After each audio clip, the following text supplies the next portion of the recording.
Peace and power, family. How is everyone doing tonight? Thank you for joining us for another edition of the RAM Book Club, Resurgence of the African Mind, where we seek to liberate African minds by reading one book of work at a time. Of course, you know we are all starting off with The Blueprint for Black Power by none other Baba Amos Wilson. We have been rolling, family. I'm sure if you have been following us, you see that it's been weeks and weeks, and we going strong, and we're going to stick it down. We're going to hold it down to the end. Last week we did, fix my screen here. Okay, excuse me, family. Last week we did chapter 7. Last week we talked about class, race, and power in America, social classes and class conflict, social class and ethnicity, white elite power structure, and white American nation within a nation preparing for power as well. This week, we are getting into chapter 8, family, which is the power processes of the ruling class. We're going to talk about the political, economic, and ideological processes of the ruling class, power elite, special interest process, lobbyists, committees, and much more. My name is Alima Njai, aka Lili La Poete. Every week, I will post the links to the Google Hangouts as well as the link to the YouTube stream. It will be available on my website, lililapoetespeaks.com. Sister Maat is pulling it up right now. You can go check that out. You can subscribe so you can stay updated, family. We're going to put everything about the RAM Book Club there. I'll be blogging there, keeping you updated with current events. Also, we have a mini marketplace there where you can collect some things from Meltrack. You can collect my new book, Perceptions of a Misplaced African, Volume 1. You can get the double deal and get my book, as well as my husband's book, Aaron Knows About Africa.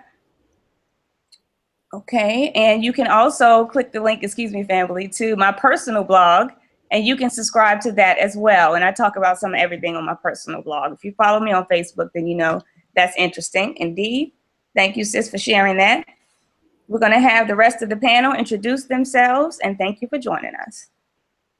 Peace and power, family. Let me get out of here. This is a wonderful website, by the way. Peace and power, family. My name is Dr. Deanna Bailey, also known as Dr. Oya. I am the co-founder of Ed Anime Productions. We are a company that produces educational materials for our babies, African-centered educational materials for our babies. Right now, we have a project entitled Meltrack that we're creating for our children, and we're using all kinds of tools. We're using films and books and unit plans to teach African children about the history, culture, tradition, and accomplishments of African people. I'm also an adjunct professor or faculty at Morgan State University. I teach digital communications, wireless communications, and next semester I'll be teaching signal processing. And I'm also the co-founder of RAM, along with Sister Alima Njai. So thank you for joining us, and I'm looking forward to the discussion. Brother Travis. Brother Travis. Hotep, can y'all hear me? Yes. Yes. Oh, peace, Queens. This is Brother Travis from Detroit. I'm an IT administrator here in Detroit. Also in network security. I build web sites. I'm big into Facebook marketing. Love comedic studies, studying the Medjugorje, and love this class. You got to get in this particular study group. We studying some powerful information, some powerful people in this program, and I'm learning a lot. Ashe. Welcome, brother. Is that Brother Andre, or do we have a new brother on the panel? I think it said brother. It's Brother Andre. Yes. Hey, peace and light to you all. I'm excited to be here. Peace, brother. Peace and power, brother. How Peace. are you? Doing well. Excited about tonight. Absolutely. Well, before we went live, Sister Alima and I were talking about this chapter. This chapter is kind of short, and we didn't read chapter 9 because we decided as a group last week that we would split. We would utilize 2 weeks to cover chapter 9 because it's 40 pages, so we would read 20 pages, for 1 week, and then 20 pages, during the second week. So we want to utilize 2 weeks to complete chapter 9. So it might be a fast night tonight, depending on the way the conversation goes. But it's only about 12 or 13 pages in chapter 8. But I know how it is when we all start talking and and sharing our thoughts. 12 pages, 30 minutes worth of information might turn into 2 hours or 3 hours worth of information. Peace and power. We got Do the Knowledge Radio joined us, and then we have Brother Asar. Oh, wow. From the Almond Squad. Peace, Brother Asar. How are you, Peace, King? family. Peace, brothers. Peace, peace. Peace, peace. How y'all doing? Good. How are you? Can y'all hear me? Yes. I'm sorry? We can hear you, brother. Can y'all hear me? Yes. Okay, I'm sitting here on the back of a bus, so I ain't gonna be saying much. Where are you on the way to, Brother Asar? Where you going? What'd you say? I said, where are you headed? To the train station. But I always have in my hand. Hey! So hope y'all can't even see me. Hope y'all doing well. I'll just let y'all get back to it until I get to a spot where I can actually hear y'all. Talk to y'all later.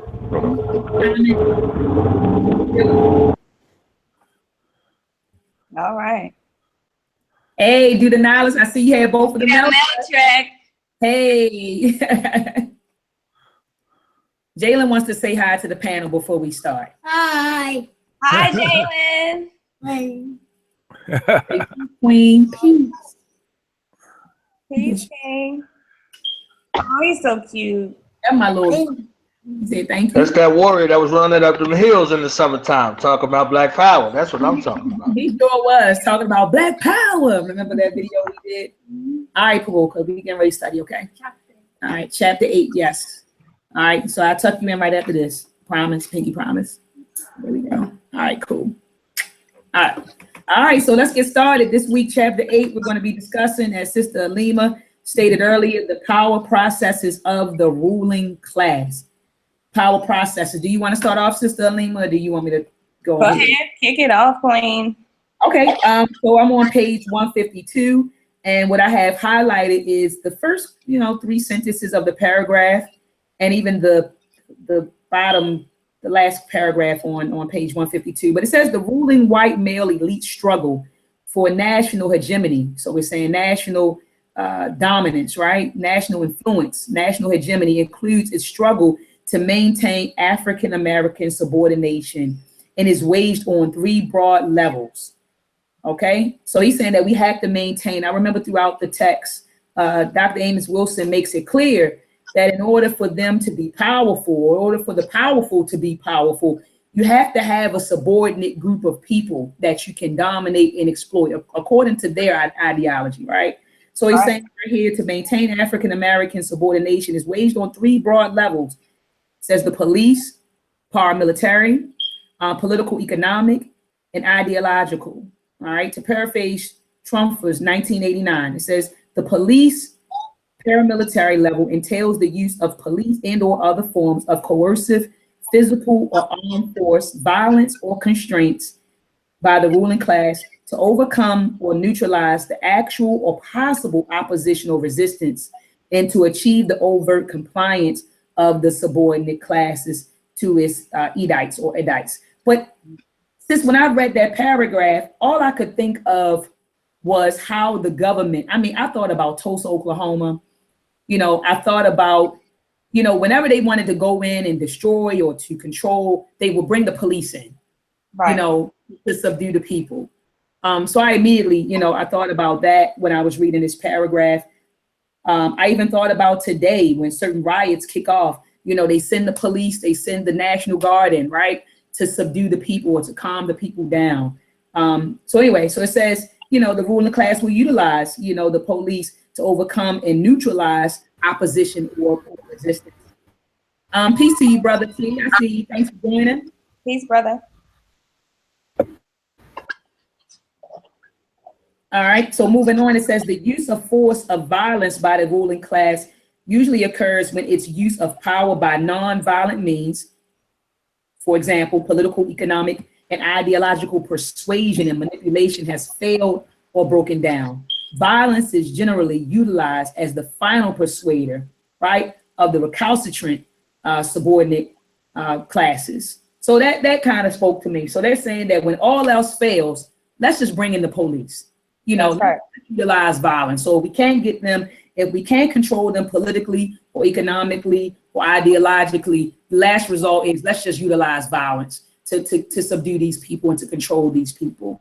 I'm at the last paragraph on page 153 before we go into the next section. It says the exercise of power by the white male elite at the political economic level entails the domination and manipulation of the governmental and economic systems by that group to control the behavior and attitudes, limit the interests, shape the experiences, and thereby the consciousness of others. The exercise of power at the ideological level refers to the control over and manipulation of the symbolic environment. He says, i.e., the definition and presentation of language, image, and symbols by the elite in order to determine or influence the character, your expression of consciousness of others. Thus, the ruling elite needs to control or heavily influence the media. And that's exactly what I thought about when I was reading when I was reading this paragraph. I was like, oh man, this is why, this is the media. The media is one of those tools, right, that will control the symbolic environment. And I thought about education. So when I got to this, so when I got to the last sentence in this section or in this paragraph, I said, aha. So Baba gets into that. He said, thus, the ruling class needs to control or heavily influence the media, educational curricula and institutions, and all important information sources and services if its manipulation of the symbolic environment is to be effective. Does anyone want to add to that?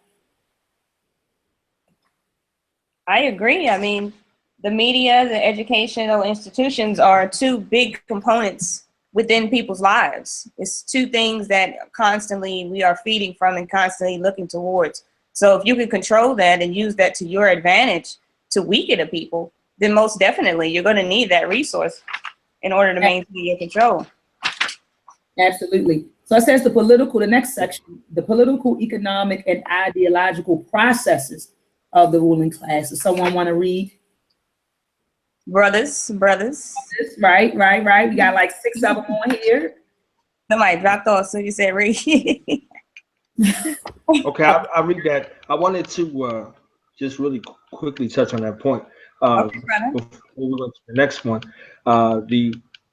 It shows the balance of power of the power process.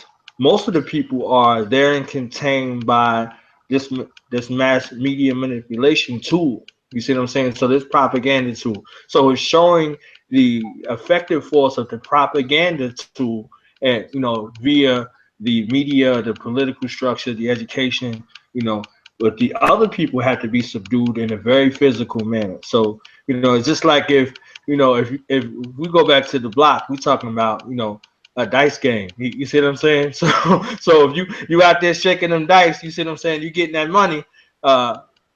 It ain't no guarantee you got to leave with that money. So you better be prepared to do what's necessary in order to leave with it. You might get it, but you won't leave with it. You see what I'm saying? So that's how they use. This is how business uses, because the businesses control government and policing in the manner in which we see it, all the way up to the military force. You see what I'm saying? So big business controls the governmental structure and also the governmental structures that they use at their disposal, the military, the police, the reserve, all of that. You see what I'm saying? So I just wanted to add that real quick. And I'll read the political, economic, and ideological processes of the ruling class.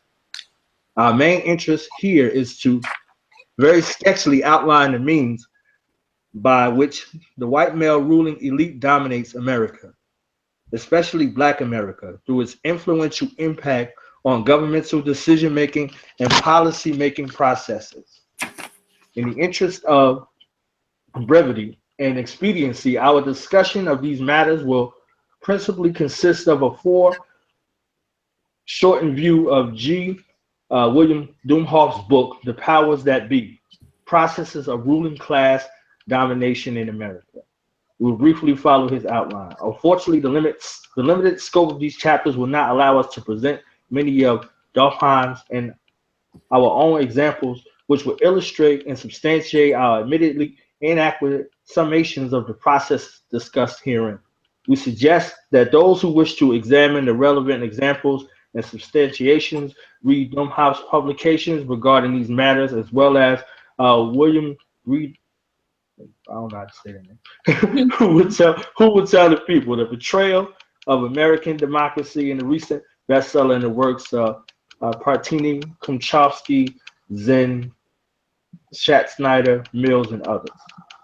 So we want to read these, or oh yeah, how do you want to? He's saying in the book G. William Domhoff's, in his book The Power, Okay. he was arguing that the ruling class that they utilize in order to control and dominate the government, that they utilize 4 processes, and he outlines them in the middle of page 154. So there are 4 processes that it says working with the aid of highly trained and carefully selected employees, they're able to dominate the United States at all levels using these 4 processes. And so he names all 4. He says the special interest process, the policy formation process, the candidate selection process, and the ideology process. But when I thought about I'm just thinking about the candidate selection process. You ever hear your mom say, you know, when you turn 18 and she's presenting you with candidates that you had to vote for, and they say, choose the lesser of 2 evils, you know what I mean? So you got to choose. It's like you got to choose from the population of people they give you.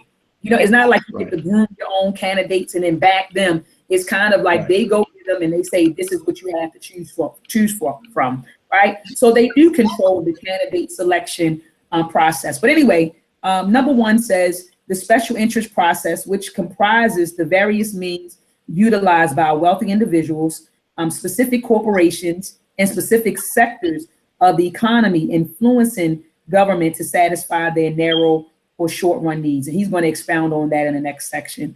The policy formation process, which is the means by which general policies of interest to the ruling class as a whole are developed and implemented. So when these policies come out, these policies aren't created for the benefit of us. These policies are formed and they're pushed for the benefit of the ruling class. We have to remember that. It says the candidate selection process, which has to do with the ways members of the ruling class ensure that we have access to the politicians who are elected to office. The ideology process, which involves the formation, dissemination, and enforcement of the assumptions, beliefs, and attitudes that permit the continued existence of policies and politicians favorable to the wealth, income, status, and privileges of members of the ruling class.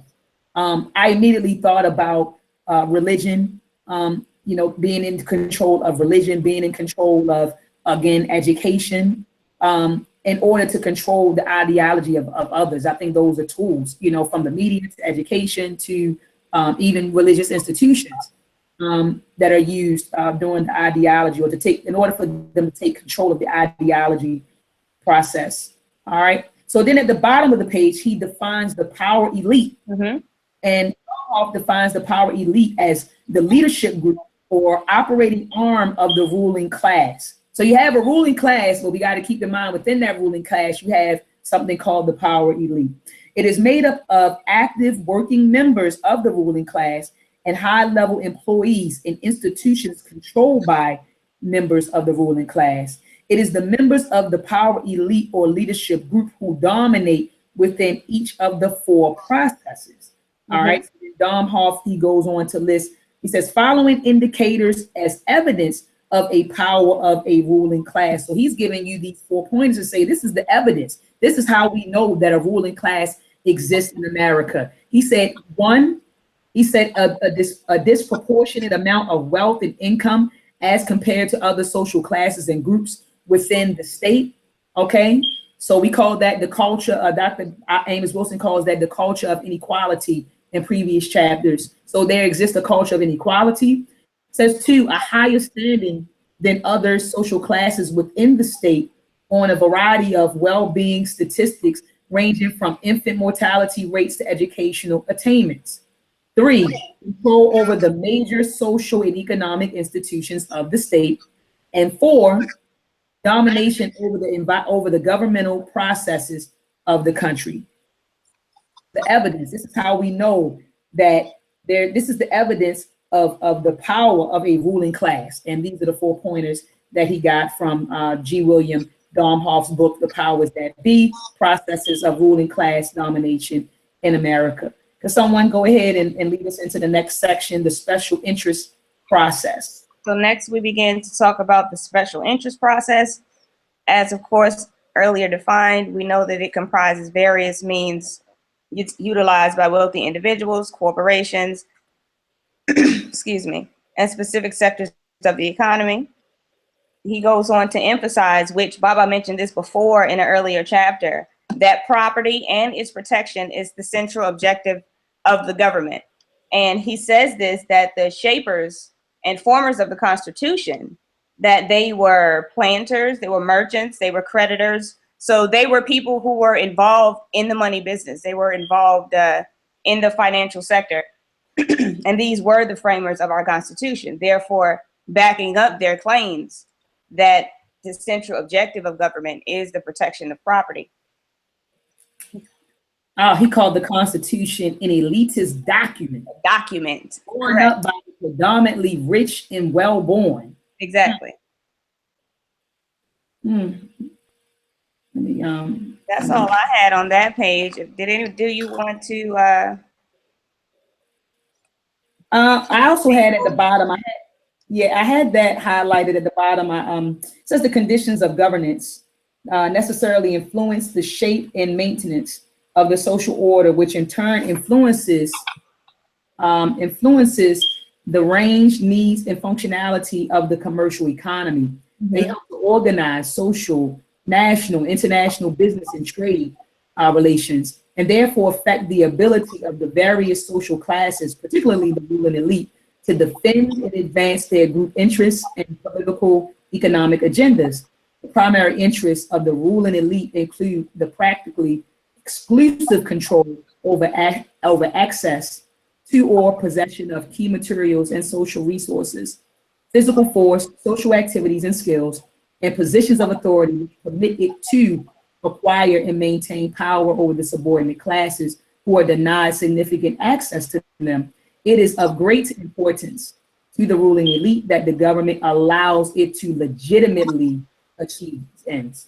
So we think this stuff is legit, like my mind goes back to, remember when Bush wanted to go over to the Middle East and he wanted to go to war with Saddam Hussein. He wanted to legitimize, what he really wanted to do was control the oil, right, in the Middle East. But he had to legitimize it somehow, some way, right? And what he did was he accused them of having weapons of mass destruction, right? In order to legitimize what the hell he was doing, right? And so I thought about that, I thought about the elite, I thought about the ruling class, sort of pursuing their interests and pursuing their interests and advancing their agendas, but trying to make it look legitimate, and all the same. But I want to bring you guys, because I know we kind of talked about the Constitution and the people who framed and shaped the Constitution. Dr. Amos Wilson provides a beautiful table on page 156. I love this table. This table lists the founding fathers classified by their known economic interests. All right. So if you ever take, I'm not going to read it, but he's talking about the real estate, the land, lending and investments, mercantile, manufacturing and shipping interests, plantations, and even slaveholders. So these were the elite folks who were forming the Constitution and the government in the United States. And they were very clever, Sister Alima, in that they, came over here, they usurped the land, and then they created a government to protect their interests, to advance and protect their interests. See, that's the point of the government, and that's how they set the government up. They set the government up to protect them and to advance, their people. That's why the government was formed. Very clever. I wanted to draw emphasis to that Baba constantly wants us to understand that in order for them to maintain their power, it is important for them to deny access of others to be able to acquire anywhere near or ever be more powerful than them. So, you know, it's not that Black people per se don't necessarily have the potential to be in certain positions of power, but we're always denied, you know, access to that power, so to speak. Access to resources, you know, absolutely. Brother Sar, due to knowledge, brothers, do you guys have any input on what's being stated or what we just read? I know brothers on the bus. Hello? I'm trying to wait till I get off of this train so that it won't be too loud. And, so I'll be getting off soon, then I can probably make a contribution to your conversation. Okay, cool. Brother Travis? You know what I was thinking about when you were talking about the elite, I was thinking about like the organizations like what Henry Minton created, like the Boule. You know, this buffer zone of elite leadership, like your Jesse Jackson, your Al Sharptons. It seemed like that they strategically create buffer zones within the Black community to maintain their power through organizations that they invest in, like the NAACP, the Urban League, and organizations like the Boule. Very good. They strategically have Black leaders or organizations that are Black organizations that will maintain, you know, this white interest group.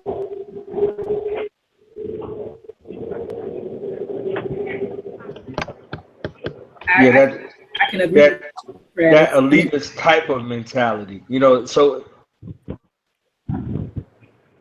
Oh, I'm gonna let y'all finish. I yield to you. You know what I'm saying? You good? Okay. What I want to caution in discussions such as this is that you got to be careful how you label organizations, and in terms of their influence and, you know, their historical actions and whatnot, because you know, one of the things I love about Dr. Amos Wilson is that he demystifies a lot of terms we use that are loaded with certain types of baggage. Say, for example, elite. The elite are your best of the best in society, organization or something to this nature. There's nothing inherently wrong with having an elite force. You always want your elite charge in doing stuff. Otherwise, you get mediocre results. Now, some people throughout history have taken this elite concept and made it a class you are born into, not necessarily based on your knowledge and skills. And I think that's where the confusion comes in. For example, in America, we kind of use the term gentleman wrong. Like, a gentleman in the United States is not someone who is chivalrous. A gentleman is somebody who was born into the Gentile class. And a lot of these people in the Gentile class, they were able to, I'm going to give y'all a reference from memory. It's a book called Albion's Seed, the four British folkways, you know, of America, something like that. It's about as thick as Blueprint for Black Power, about 1,000 pages. All it is doing is detailing how the certain migrations from Europe helped to shape certain migrations from Europe and certain parts of the Americas helped to shape the politics and culture in these four major areas of the United States. And so this idea of a Gentile class comes from Europe. And this Gentile class, for example, if anyone who belongs to this Gentile class were to commit a crime, let's say kill somebody of a lower class. This person is not in the Gentile class, they would get like a slap on the wrist or nothing at all. Whereas everybody else, the book would be thrown at them. Most of these people in the Gentile class were police officers. So going back to that, that police paramilitary, enforcement in terms of power, spoken of earlier, we see how that plays out here in the United States. And so we got to understand to a certain extent when certain elite groups and organizations are working on or not working in the best interest of the people. And then when certain organizations, certain groups and organizations, they all have means to bar people from entering. Because if everybody could do this work, everybody would be doing it. So, at some point, that this book club is an elitist group. Because obviously y'all have time to read this book and can afford the book, stuff like this. You're going to belong to a certain class of people, who have this knowledge. And, anybody can just throw the label at you. So the challenge is to know when what labels are appropriate, and based on actual evidence, whether somebody is working against the best interest, of all people or not. That's all. I actually could agree with that, brother. So, and I like what Dr. Amos Wilson does. Like he goes through and he defines right. Exactly. Yeah, I love it. He defined on page 154. He clearly defined what a power elite is, and yeah, I exactly what our brother Saw is saying. So you said, brother Saw, think about it in terms of an African. Think of it in terms of an African traditional society. The elders would be the elite. Indeed. So if we're talking about going back to traditional African society, are we going to get rid of the elders in whatever organization structure because they are quote unquote elite? We have to have a good understanding, of these concepts. Like, another loaded term that we use that people fight against is the concept of conspiracy. All a conspiracy means is two or more people get together and plan something out. That's our problem. We don't have any conspiracy. We just want to wing our way to power. Yeah. And all throughout the text, Amos Wilson is talking about culture is for the most part, you have to conspire to something. You have to organize and plan. Of itself is not inherently bad. Right. It's your intent and how you utilize it. So that's what I'm saying with the same thing with like an elite power group. It has the same connotation. It's not negative. Yeah. Because how else are you going to network? How else are you going to share resources amongst people who are serious about business? Right. Yep. So that's all. I'm sorry. Brother Travis? Yeah, so on page 154, what he's trying to define is, Dr. Amos Wilson is trying to make the point is the power elite as the leadership group at the bottom of it, or operating arm of the ruling class is made up of active working members of a ruling class and high-level employees in institutions controlled by members of the ruling class. Mm-hmm. It is the members of this power elite or leadership group who dominate within each of the four processes. And then, they listed, well, of course, you already listed the four processes. Talked about the disproportionate amount of wealth, a higher standing than other social classes. See, what the point Dr. Amos Wilson was trying to make is that there is a collective group of white males, whether it's in banking or world banking institutions, that controls large amounts of resources and deny other people access to those resources. And he utilized these resources to control those resources, like world banks, to maintain and dominate people who don't have access to it. I think that's what Dr. Amos was just trying to point out is that there has been a history of a large amount of resources being controlled by white males, collective groups, to control and deny other people of wealth and manipulate them based on them not having access to it. I understand what you're saying. All I'm saying is that it doesn't matter what society exists. That format is going to be present, regardless.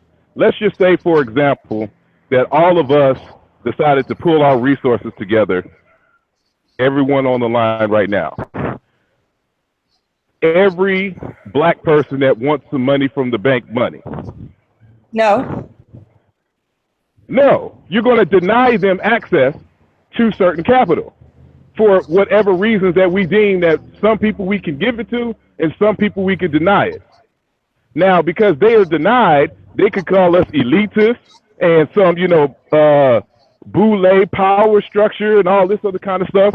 They can do that. But what I'm saying is that we have to be careful in the language. You got to start thinking like you're actually running a nation.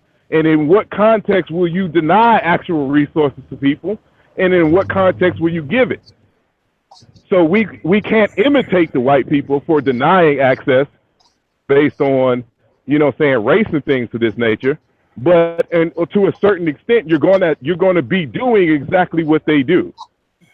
You're going to have to secure, your resources, and you're going to have to discriminate on how those resources are distributed. And so he talks about that all throughout the text.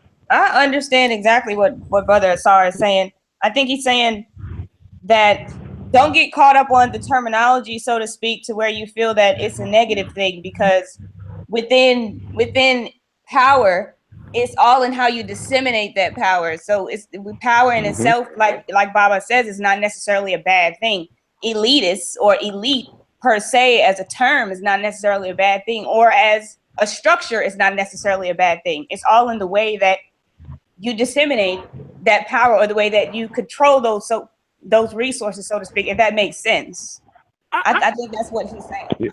Yeah, I agree with what exactly. you're saying.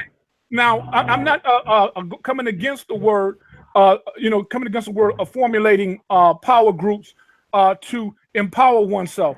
I think that what the text is trying to make the point is that how power was organized to maintain a certain structure within white supremacy to deny certain people of resources. I don't have a problem with power groups. There's nothing wrong with that. I think the text is just trying to point out how power was usurped and how it is used to maintain its structure within white supremacy. I think that's the point he was trying to make. I have no problem with the power groups or mastermind groups. Nothing wrong with that. Or think tanks. We need those. All of those concepts is needed within the Black community. We definitely need think tanks. Indeed. Absolutely. Absolutely. So we're on page 157, bottom paragraph. It says Domhoff describes the special interest processes of the ruling class as follows. All right. He says that the ruling class domination of government can be seen most directly in the workings of lobbyists, backroom super lawyers, trade association and advisory committees to governmental departments and agencies. It takes place in a network of people and organizations that is knit together by varying combinations of information, gifts, bribes, insider dealing, friendship, and not least promises of lucrative future for compliant government officials. So this is the level of, he said, what I call the special interest process. It consists of the several means by which individuals, families, corporations, business sectors within the ruling class obtain tax breaks, favors, subsidies, procedural rulings that are beneficial to their short-run interests. Absolutely. So now he's going to break down each of these entities. I take it he's going into the lobbyists and committees, because he presents us with some definitions again at the beginning of the section. Could someone read the definition? He defines what a lobbyist is. Lobbyists are persons and organizations hired by various interest groups to influence legislative and governmental policies by 1, gaining access to pertinent office holders, 2, attempting to shape office holders' perceptions of issues by providing them with information that favors the interest group's concerns. 3, providing the office holders with arguments supportive of the lobbyist's own views. 4, helping legislators to perform tasks normally done by congressional staff. 5, drafting legislation, writing speeches, and handling favorable publicity in the press for legislators and office holders. And 6, the barely concealed bribing of office holders. Parenti sums up the techniques used by modern lobbyists in the following way. He said the development of new lobbying techniques have not brought an end to the older, cruder ones. Along with the slick brochures, expert testimony, and technical reports, corporate lobbyists still have the succulent campaign contributions, the secret slush funds, the volunteer campaign workers, the fat lecture fees, the stock awards and insider stock market tips, the easy term loans, the high-paying corporate directorship upon retirement from office, the lavish parties and prostitutes, the prepaid vacation jaunts, the luxury hotels and private jets, the free housing and meals, and many other hustling enticements of money. It's good to get support by the lobbyists, huh? Absolutely. Good, my goodness. Absolutely. Let me see. And what paragraph did you end on, sis? Where you at? Did you get to while lobbying may be used? Are you still on page 158? Yes, Queen, in the the 3rd paragraph. Okay, 1, 2, While 3. Mm-hmm. Yes. So while lobbying may be used to represent and protect the legitimate interests of a group of citizens or a segment of the society, lobbying, as utilized by the corporate elite, is often in effect tantamount to the purchase or leasing of government. Wow. Mm-hmm. It provides the media by which vast sums of money are moved through the governmental system in order to influence, if not to determine, the interests. So the ruling class uses lobbying or lobbyists to pass, I guess, policies or legislature that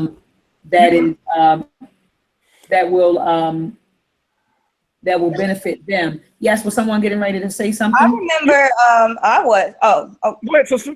Oh, okay. I remember one time I said on Facebook that, a lot of people say Barack Obama didn't do much for Black people when he was in office. And, I posed the question and I said, well, did Black people lobby for him? And, I didn't really get many answers, but I know that overall we did not, And so when you understand the way in which people are influenced, politicians are influenced, then you have to put your money, so to speak, where it belongs. And I don't recall us doing that for Barack Obama. I mean, am I wrong? Unless someone else has some type of proof, to say otherwise. I don't recall that. You're exactly right. And they were talking about how the gay agenda how the gay and lesbian agenda was able to get pushed to the forefront. It was because they lobbied.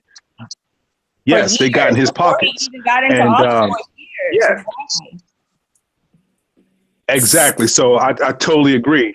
And a lot of us, we talked about this maybe last week or a couple of weeks ago, that we're too emotional. Well, it's time for us to really, become group economic minded and say, okay, you know what? In order for us to get ahead, we need to financially understand how this country runs, and then we'll get some things done. Yes, we need to boycott, but at the same time, we need to, play the game in order to take over the game.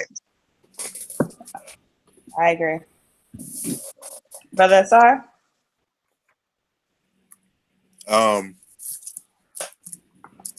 Given that I've read this book like 20 times, I don't know if this is some of y'all first time reading the book, but saying that to say that there's going to be some good information coming in the coming chapters that kind of address, what y'all are talking about now. So I don't want to get ahead, per se, of the discussion, but I would really pay attention to like the chapter on the crisis of leadership, but that's towards the end. And then it's the one dealing with social. What's that dang chapter? So many in this dang book. Like the for example, another good one is the Black Consumer and the Economics of Afrocentrism. But it's just one I'm trying to figure out. I'm trying to remember where it was. It was dealing with most of all, and I know chapter 3 really is the foundation of this, but it's more so towards the middle of the book that this particular, I think, yeah, race and economics.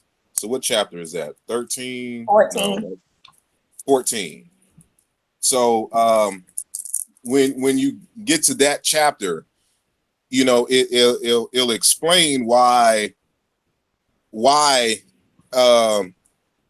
we couldn't collectively, you know, lobby for or you know, to, you know, Barack Obama and his constituency. Okay. Is because fundamentally we're not a people, and we don't have a systematic way of relating to one another to where we have group interest, so to speak, outside of our known, you know, like police brutality. It's something that everyone can identify, because no matter what the class that we belong to, you know, we've all been harassed, or at least a good number of us have been harassed and been affected by police brutality and racial profiling and things of that nature.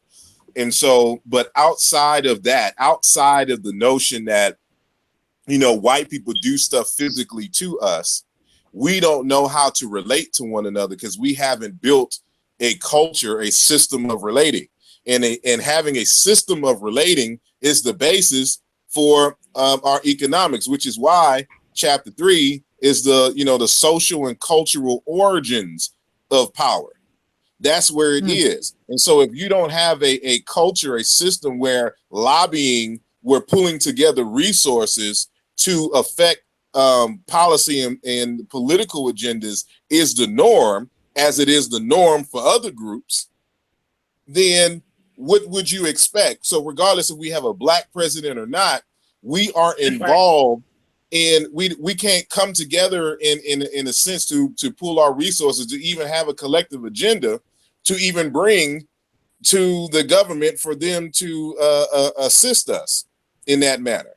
And so, you know, we're fighting a battle on all fronts, and it's very, we can't isolate. I'm not saying that we are on this panel, but just in general, we can't isolate what we think is important, because they're all important simultaneously and they're all interwoven into each other. And we see the effects of, you know, when one element is out of whack, just as what y'all were just discussing just a few minutes ago. That's right. Absolutely. Absolutely. And he brought that home. And like you said, brother, so he drove, Baba Amos drove that home. Culture is everything. Culture is everything. And if you don't have a culture that protects you, a culture that teaches you, like you said, he called culture, I believe in that particular chapter, he said that is the design or pattern of life. I believe that's what he called it, a system. He called it a system or rules. That's what he called it, a rules or standards that govern your life. That's what your culture is. And so if you don't have a culture, there's no way in hell you're going to be organized, because you don't have culture. You're not organized around anything. You don't have a culture. Absolutely. So I agree 100% with you, brother. So, and actually chapter 3 was my favorite chapter. Chapter 3 and chapter 4. You know, when chapter 3, you know, he talks about culture and family and religious institution, but chapter 4, when he got into with his consciousness, those are my favorite chapters, you know, thus far. I know we're only in chapter 8, but chapter 4, those are my best, my favorite chapters so far. This small chapter was powerful, though, because it talked about the political action committees, and it talks about, you know, the lobbyists, how, you know, special interest groups, they finance and they back these lobbyists to, like, I thought about the cigarette industry and also the meat industry, how they have powerful lobbyists who they know that, you know, the meat is infected and cigarettes are bad for you, but how they maintain power based on these political action committees and these lobbyists. Mm-hmm. That's what. And so this is just it's a small chapter, but it's powerful. When you get into that chapter on race and economics, he's going to be citing Joel Kotkin's work, Tribes, and there's going to be an emphasis on the Chinese and this concept that they have called Hotao and like Kunxiong or something like that. I'm totally murdering it, so don't take what I'm saying. But the terms that were given is talking about I don't know exactly what they mean by backstage, but the other term means relationship. And they were saying how if it's hard to crack Chinese markets because of the culture, the inherent system of relationships they have. Like even within society, if somebody important can't speak on your behalf, people don't mess with you. People don't do business with you. So, they have a system. Remember that your culture influences your taste and and remember your values influence how you behave. Absolutely. And so if we don't have an organized, way of relating and collective taste, then we can't even use, our relationships to, shape politics. Because even if, let's say that, the cigarette companies, have, spent billions of dollars on allowing themselves to operate and sell their products, knowing that they are bad for everyone. But if African Americans, for example, had a strong value system that dealt with, great health, having great health, and and not supporting anything, even without the lobby, like they would not be able to penetrate, the African American community, because our value system says that, we won't consume, products that ultimately, saying kill us or shorten our lives, because we value health, to such a high degree. And so until we start thinking in those terms, in absence of, or an alternative, to not having, a lot of money to lobby, just your taste and your values can affect, one's economy and even the economies of others, where they're forced to change their strategy. Like with the Chinese, when you read that chapter, everybody, when they dealing with the Chinese, have to change the way they do business because their culture is so strong. And that's how we have to make it, that everybody has to change how they do business. For us, they don't have to do anything special because we consume and purchase everything. I'm sorry, go ahead. Let me ask you this, Brother Saul. Would you say that happened in Africa during with the West African countries, how a lot of people converted to like Islam, in order to conduct business with the Arabs that were coming from the north? We a lot of our leaders, a lot of our kings, our sultans, they Islam, right? They converted to Arabic or started practicing Arabic culture because they wanted to conduct business. So would you say that this is the same thing? Exactly. That's what, as a as a software developer, and I'm trying to get into hacking. One of the things that you look for in software development is the weaknesses of the software. Because if you don't discover the weaknesses in the software, somebody else will. And they will damage your software and halt your business if you're using the software to conduct business. And so that's where hacking, comes in. So you got to know how to hack to prevent people from hacking. And I see this in the same way with my personal studies with African culture. Not only do I look for what is good and what is great about our ancient, and contemporary civilizations, I also look for the weaknesses, and I'm not afraid to point it out, And that's one of our weaknesses, is that we were too open to people, because we had a kind of a open, loving culture, with the exception of when it came to our secret societies. But in general, we allowed anyone, as long as they, adhere to our rules, it seems, to be able to come into our villages. We treated them like family and stuff to this nature. And every single time it came to bite us in the ass. Right. So specifically with Islam, what would happen is that, like, there's a matter of fact, we was just having this discussion on last night at the Locks conference here in Philly. And we were talking about how when the Africans, when the Arabs started coming into Africa strongly during the time after the death of the Prophet Muhammad, etc., the kings allowed them to set up markets outside of the villages, so to speak, and conduct businesses. But of course, since you're in the area of the king, you have to adhere to the rules of the people and the culture of that area. It's allegedly a rule in Islam to where they can't be ruled by non-Muslims. And being ruled by non-Muslims is enough to wage war or wage jihad on those groups, because they don't belong to Islam. And so that means they don't have to keep any treaties. They don't have to do any of that if they're non-Muslim nations. And so while we open our arms and we're open to at least entertaining Islam, they were anti who we are and did not reciprocate that same, cultural structure. So, in this new phase of the African Renaissance, we can't afford to have that same mentality when it comes to others. We're going to have to kind of, in a sense, be selfish and have some self-interest, self-group interest. That's right. And to put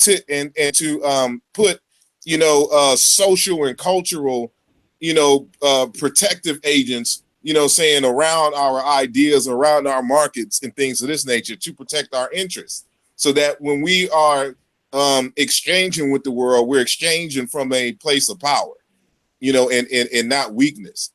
And so I would agree with your assessment. Okay. And I mean, I can say the same for, I utilized the West African countries and, their business relationships with the Arabs, as an example, but we could say, that the same thing happened with those people who did business and conducted trade with the people of Kemet. Kemet influenced, a lot of the Middle East and Mediterranean societies when they conducted trade, when we were at our zenith. Is that correct? Am I correct in saying that, Brother Sar, as well? I know that Brother Ankh used to say they became Egyptianized. He said the Middle East, and folks by force. It wasn't by force, with the exception of those who were captured as a result of war, captives of war. So they were integrated. They had ancient Egypt had an integrationist policy. Mm-hmm. So even though they captured you, they didn't do like here in the United States, where they segregated you, into these ghettos or whatnot, and tried to basically dehumanize and deprive you of life, liberty, and the pursuit of happiness. Even though you were a captive of war, of course, you have to help us help us rebuild and maintain our society. But we're not going to dehumanize you to the extent that you're going to y'all can organize and rebel against us. So They had a policy of integrating them into the society. Now every other group and persons or whatnot, they were just influenced naturally because of how cold the society was and how powerful its culture was. And so you didn't have to require anyone to adhere to how you live your life for them to do business. Well, that wasn't the case with Islam in certain circumstances. You had to convert to Islam to get access to their markets. Mm-hmm. And that's the fundamental difference. Absolutely. So you're saying with Islam, it was involuntary, but with Kemet, it was voluntary, or yeah, it was voluntary. It's not quite that simple, because it's voluntary in certain instances, but it's voluntary in certain instances with the threat of jihad. So some converted because they didn't see anything. Again, you got to understand African culture. Matter of fact, hold on one second. I made it to the house now. So I'm gonna grab this book real quick. I forgot the title, but hold on one second. Okay. So now, what page did you stop off on? I stopped on page 159. So while he's grabbing that, I just want to finish up on page 159, where Dr. Amos Wilson talks about an article that was published on October the 21st, Yes. by the Business Week magazine.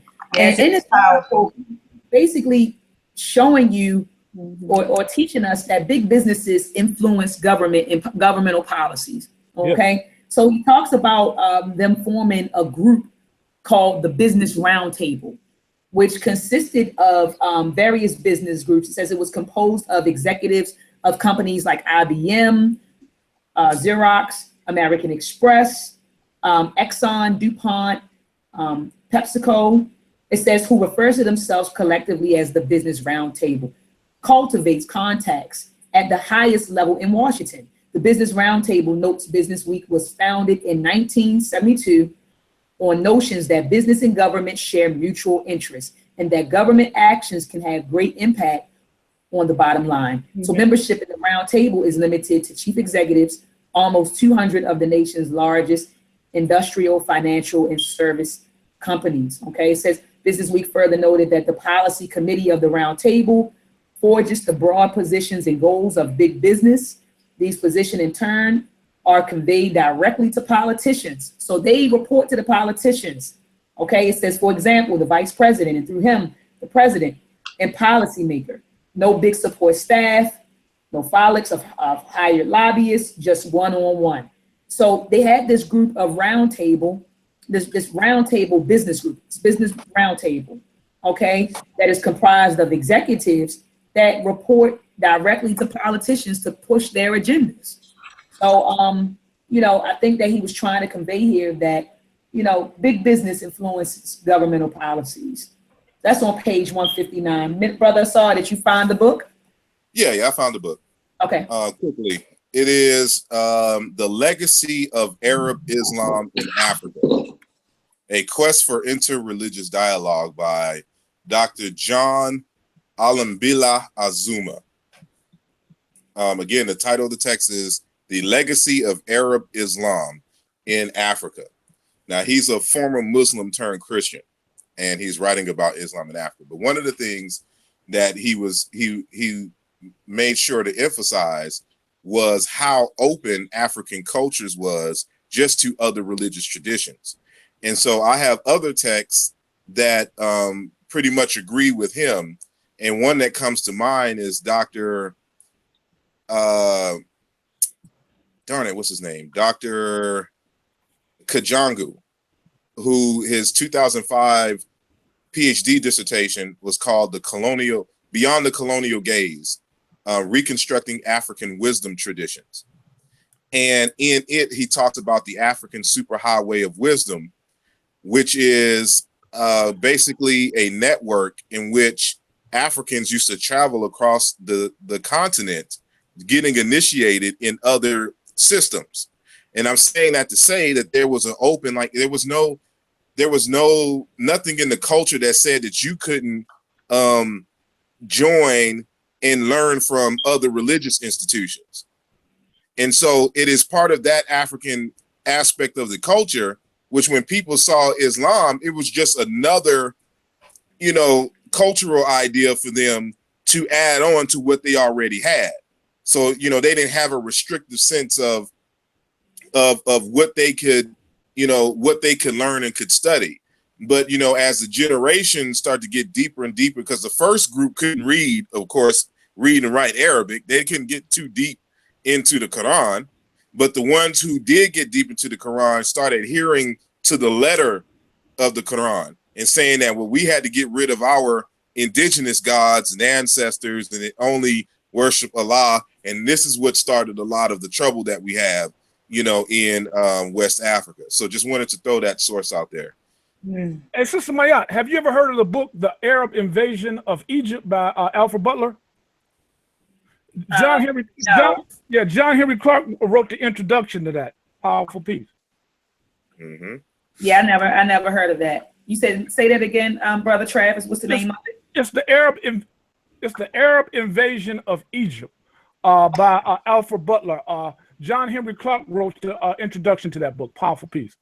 Okay, definitely. That's something I would love to get into. I never heard of that piece, but thank you for sharing. We got to get through this chapter though.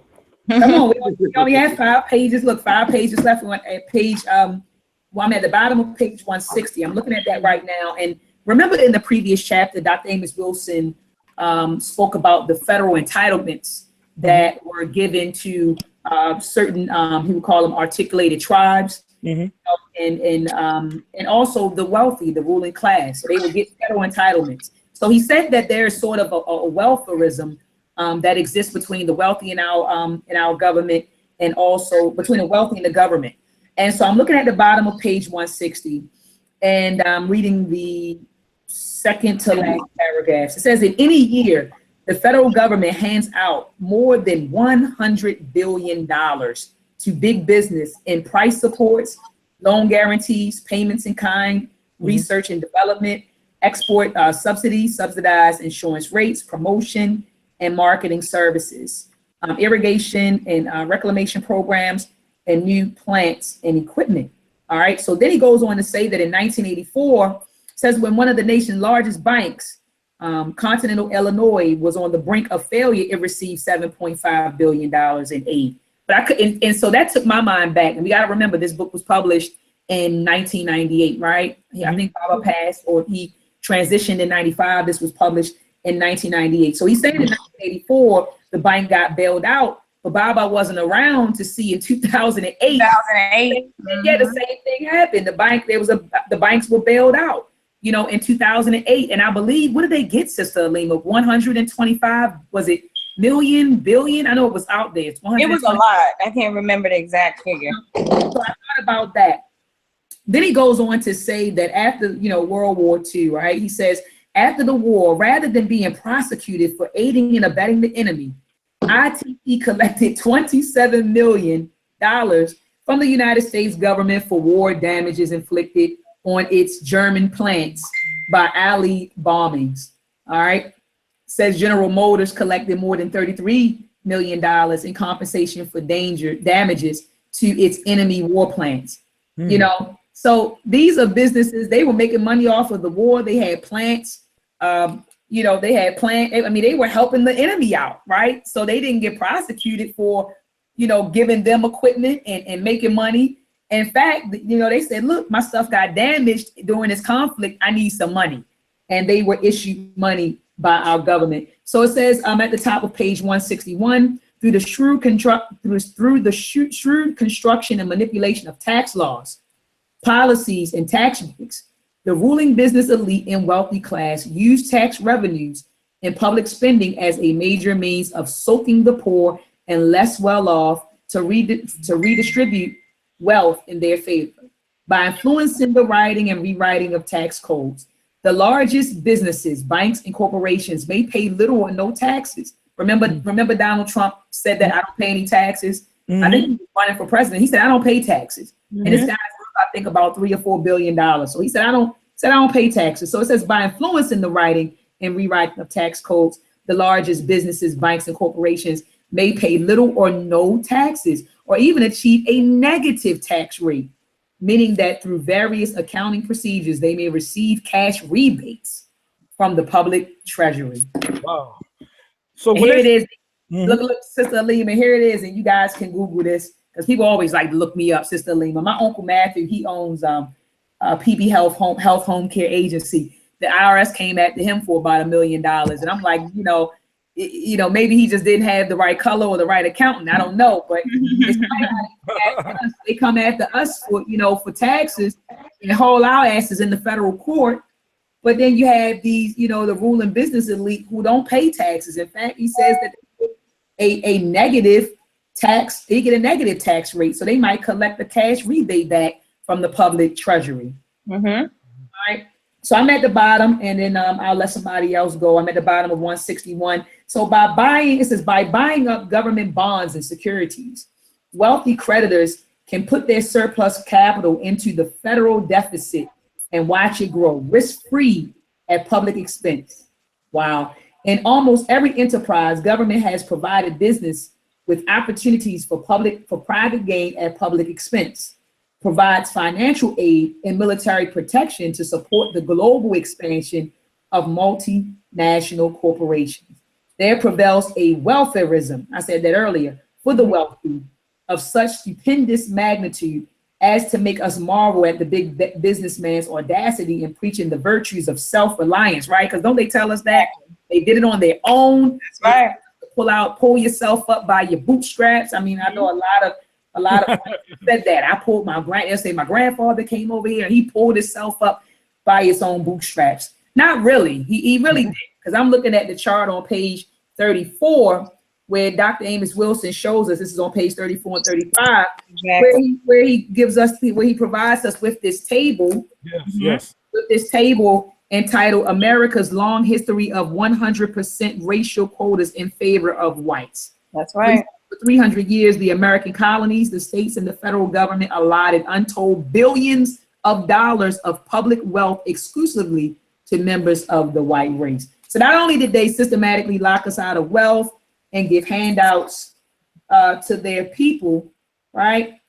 They also, he tells us, Amos Wilson tells us on page 161, that is a welfareism for the wealthy, all right? So they give you federal entitlements, they bail them out, you know, when they're in trouble. So there's a welfareism. So how dare you talk about people who are going to collect food stamps? I think I might sign up, Sister Alima, tomorrow, get online. And I know that's right. Express my luck to get some stamps, Sister Alima. So we criticize the brothers and sisters, you know, and not even just brothers and sisters, just, you know, even in general, other ethnic groups for getting on, you know, welfare and utilizing food stamps. But I mean, look at what these companies are doing with the government. He says there's a welfareism for the government. I mean, for the wealthy. I did the math one time. If you're not even making at least like $53,000, you're not even contributing to the welfare that people are receiving. And I'm not trying to be funny, but a lot of y'all don't make that much money, so you're not even contributing anyway. So pipe down. Yep, they say I'm paying for them to stay home. I'm paying for someone to collect the check. Work at McDonald's, boo. No, you're not. Lies. Oh, so look, I'm a finish up page 161. It says the social myth is that the welfareism of the rich, special tax breaks and exemption in favor of the wealthy and the large companies or corporation provides them with extra investment capital, which is invested in production facilities at home, thereby increasing employment, income, and trickle down wealth to the masses. Says this supply side mythology is only another facet of the mass propaganda campaign perpetuated by the rich in order to rob the poor of their money, lives, and freedoms while making them think otherwise. It says the social methodology of trickle-down economic betterment for the masses is but a con game. He said it's a sting operation, a swindle of mass proportions pulled off by the ruling elite. So, you know, I was thinking about the trickle down. We thought that money that Obama was going to give the banks, that $125 million. I think it was 125 million or billion. I can't remember. I'm about to look it up. But we thought, sis, that it was going to trickle down to us. Remember? Mm-hmm. I haven't felt the effects of them bailing out the banks. I mean, my interest rates never changed on any of my, you know, credit cards or any of my bank accounts. I mean, it really bailed them out. And we believe that when they get bailed out, that it's going to trickle down to us somehow, some way. But he calls that he says it's a social myth, right? A con game, a sting operation, a swindle of mass proportions pulled off by the ruling elite. So they took our money, Sister Alima, 125 million, whatever it was, in 2008. They swindled us out of millions. Hold on. Yeah, but Sister Maat, and he goes on to that when he gets into the PACs. they are the people like Donald Trump and banks. They put people in positions in government and over various corporations and organizations to maintain their interests. You know, that's their strategy. You know, where money is being trickled down or money is being available, they have people in place that's going to hold their interests down. Absolutely. Mm-hmm. Absolutely. Sister Alima, anything else on page 162? You want to get into the irony is that the investment policies of the ruling elite? Yeah, that's it right there, I believe. Yep. Yeah. Go ahead, read that, Brother Travis. Investment policies. What you on? What page is that? 163. 162. 162. Yeah. Paragraph where he says, however. Oh yeah. However, the irony is that the government policies of the ruling elite have late proved detrimental to the general needs for welfare, employment, and security for the working and lower classes in general, and the diffuse Black American tribe in particular. For the wealth which is being stolen from these groups is being in ever larger portions increasingly invested abroad, thus precipitating a flight of capital, industry, and jobs from the United States. Consequently, the diffuse Black American tribe, along with the working and lower classes, the middle and the lower middle classes as well, have been duped into financing their own underemployment, joblessness, and impoverishment of potentially paternalistic ruling white male elite. Powerful. I need to highlight that. Yeah, I highlighted I have the entire paragraph. Oh man, I got to get I that. have the entire paragraph highlighted. So I wanted you to keep reading. I think you stopped. Okay. Yeah, white male elite. Okay. These groups have sacrificed their labor and capital so that the white male elite controlled government can use public monies and resources, there it is, to subsidize and finance multinational corporate foreign investment.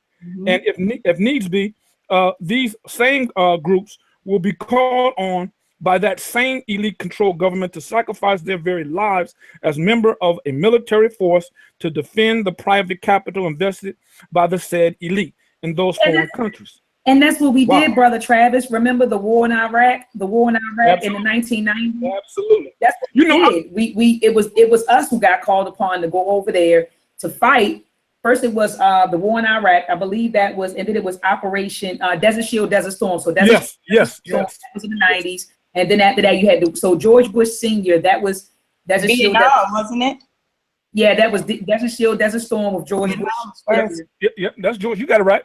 And then with George Bush Jr., that was the war in Iraq. In Iraq. But like you said, we were called upon to go over there and fight for them to get oil to advance their interests. That's, so. Yes. When they say that they're going to spread democracy, they're really spreading their business interests in other countries. They say, well, we're going to spread democracy abroad. Really what they're doing is tapping into resources in other countries to spread their business interests. Brother Sar. Yeah, I was going to add. As a result of that. Oh. I'm sorry. Brother now. Brother Sar. Oh. I was just saying that, Dr. John Henry Clark always tells us, or has always told us, that we really need to study and understand European history. When you do that, all of this makes sense in terms of what they're doing. And it's ironic because I'm taking this Greek and Roman civilizations course as we speak. And everything in which you're discussing has been part of European culture, at least written since Greek times. So for example, the Spartans in Sparta were few in number. They had a slave class called the Helots, and they would use their military power to oppress the Helots. And they even had a policy that they wouldn't even go in terms of the Spartan army too far from the center of Spartan, the Spartans or Sparta city state, because of the fear of the Helots overthrowing the government and things of this nature. So they would do everything in their power, including what we would consider police brutality today. But they would just outright murder these helots, and these are white folks. These helots, which is the slave class, to put fear in them to dispel any types of revolts. But they depended on the helots for their wealth. It was the same thing in Athens with the Athenians, where so-called democracy comes from. But democracy, you got to understand, was only for the males of Athens who had both Athenian parents. So it's kind of biological in a sense, like both your mother and father had to be Athenians by blood, and you had to be a male, participate in what is quote unquote called democracy. So women were excluded, foreigners were excluded, and of course Athens had a slave class just as well. All of Greece had slave classes. They had slavery. So the idea that they can have slavery and democracy at the same time, kind of like here in the United States, is ludicrous. But going down to the Roman civilization, you have what is called the patricians or patricians or something like that, and then you have the plebeians. The patra class is an aristocratic class. And after, see, the patricians, and I can never get this word right, the patricians and the plebeians actually came together and fought to get rid of kingship in Rome. So they band together, fought off, and got rid of the king. But the aristocrat class, the patricians, maintained rule, while the plebeians made they were in fact the poor class, but they made most of the army and stuff to this nature. Now, what the plebeians did is, because they couldn't participate in any of the government as well. So they could join the military, they can, earn a few bucks, but they couldn't participate in the decision making of how the country was run and things of this nature. And so there were several kind of revolts in the form of strikes. So when the plebeians decided that they weren't going to fight on behalf of the aristocrat class anymore, the aristocrats had to refocus and try to do some compromises to keep the plebeians in place, because their whole society was based on the plebeians, the poor. And so it was the plebeians that defended the territory. So if you don't have the plebeians, all you have is the aristocratic class to defend the walls of Rome. And so they feared, saying that. So I see it in the same kind of vein today, where we're the plebeians, who are fighting to maintain the aristocrat class status, but don't realize our power like the plebeians did, in trying to succeed, from their quote unquote union and stuff to this nature. But the point being is that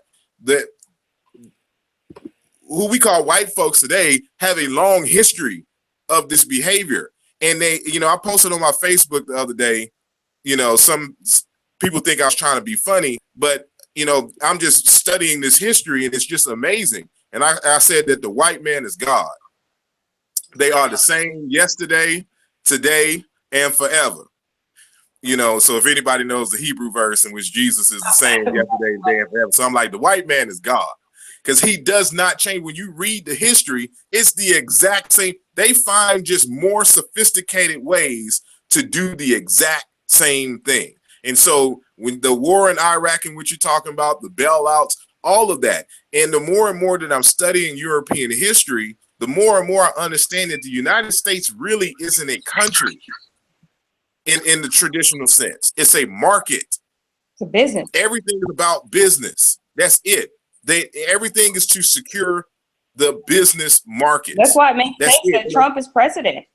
He's a businessman. Exactly. This is a corporation. He runs corporations. He runs businesses. He's running this business. It makes perfect sense to me. So, we're trying to attack the United States based on morals. And that's why when you get into that chapter on the issue of leadership towards the end of Blueprint for Black Power, a lot of this stuff will make sense in terms of how we've been going at this the wrong way. We've been trying to make a lot of our issues with them, although rightfully so, a moral issue. But they're not about moral. They're about he talked about that. He talked about that, brother Saw, in chapter 3. I think it was 3 or 4. Yeah, it was chapter 3 where he went into that, where he talked about the church. And, he touched on leadership. As a matter of fact, brother, so I didn't mean to cut your wisdom. While you're elaborating on that, I'm going to go and find it. And that was one of his criticisms of Minister Farrakhan's leadership in a lecture I heard from Dr. Amos Wilson in the 90s. He says that he comes from a level of trying to understand white people through morality. God is going to intervene. We the God's chosen people, so therefore we're going to prevail. Dr. Amos Wilson was really attacking that type of leadership. He was concerned about people who come with that messianic type of ideology. I think he touches on that in the earlier chapters. Also talked about the messianic type leadership. Was this his lecture or his book? But I remember a lecture him dealing with that messianic ideology. Yeah, it's gonna get more detail once you get to that chapter towards the end of the book. Yeah, he touched on leadership. But go ahead. I'm sorry. Yeah, he touched on it. I'm at the bottom of page 73.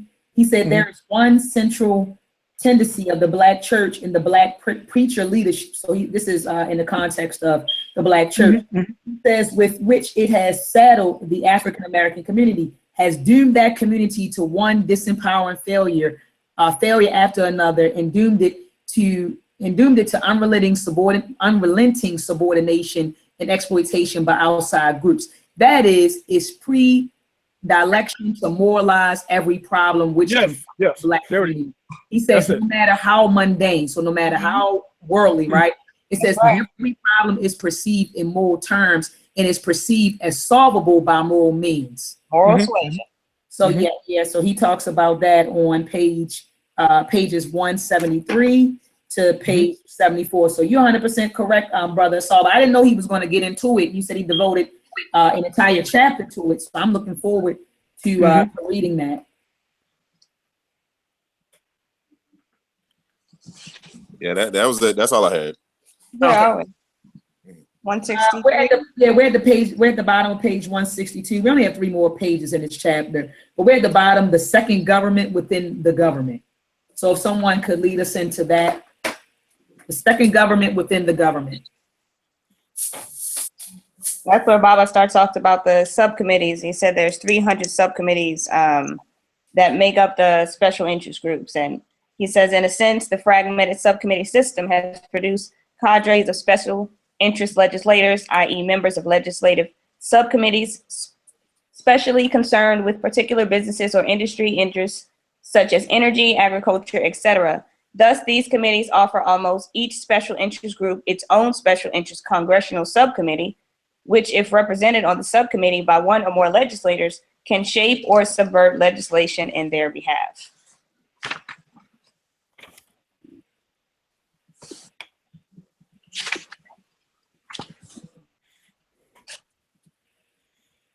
So he's saying that the special interest groups have committees within committees. This is page Very 1. interwoven. Continuing on 163, in the absence of specific guidelines from Congress, many times deliberately non-specific, bureaucracies may issue rulings as or more significant than major pieces of legislation. Bureaucracies and agencies may arise or lower all types of rates, influence the administration, enforcement or non-enforcement of laws, influence the interpretation and writing of laws and policies, and under pressure from various influential groups, ignore, fail to implement, or outright subvert the intent of law. I thought that was very deep. They said they have the power to write the laws, implement new laws, etc., which is very true. You think about corporations like cigarette industry, as we mentioned earlier, McDonald's, the fast food industry in general. They have the power to, and have had laws written to favor their corporations, to keep certain things away from the public in regards to health and things of that nature. I think if we understand that America is indeed a business, then it makes more sense why organizations write laws. You know what I mean? Because it is a business. So that's it. And it's interesting, this concept of, again, going back to European history, what you'll find is that it's always a struggle between this aristocrat class, you know, the kings, and the lesser class. But, you know, in each incarnation of this struggle within these societies, it is always, it seems, just a little bit like they allow just a little bit more than the normal to get access to rising up to a certain class. And that's what they did here in the United States, because again, they was under the kingship of Britain, and they, you know, they wanted to be like the Romans and get rid of the kingship. So when you talk about a republic, like we exist in a so-called democratic republic. So we nominate the people who represent us in the form of government. It's not a direct democracy. And so the idea of a republic comes from Roman society. So, you know, they wanted to imitate Rome, so get rid of the king, and then we create a republic. And now, you know, we have more of us in the society who are able to, determine destiny, you know, saying, for ourselves. But, you know, because it's European white culture, it's never applied to everyone in the society. Only in a group, in a quote unquote, if I could use the term elite, you know, group of men. And in every single society that I've studied so far in Europe, that has always been the case. It never fails. That's why they're the same today. I mean, yesterday, today, and forever. They just keep repeating the same history, you know. And so, you know, the whole business, that's all they wanted. They just wanted access to be wealthy, to live the life of a king without having to have a royal background per se. But all they did was they just made more kings, quote unquote, in a society, but it's still a few in number in comparison to the larger number of the society itself. But it's all just a market. That's all they're creating, is a marketplace to buy and sell goods. That's it. It's not a real country. There's no such thing as an American culture. There's no American language. We speak English. You know, there's everything about quote unquote American culture is European culture. All the rites, rituals, all the forms of government, you know, they just kind of mix some things here and there, make it seem unique, but everything patterns what they had at home. All they've done is extended the amount of males primarily that can gain access to the wealth. And they all utilize the poor to fight their battles to secure their business interests. Mm-hmm. Right. So the question is, you know, and I'm bringing up, I have a presentation in Philly at the DIAP conference in 2 weeks. That's one of the questions I'm gonna bring up. So if we're talking about this blueprint for Black Power, when we design our own government system, how would it look?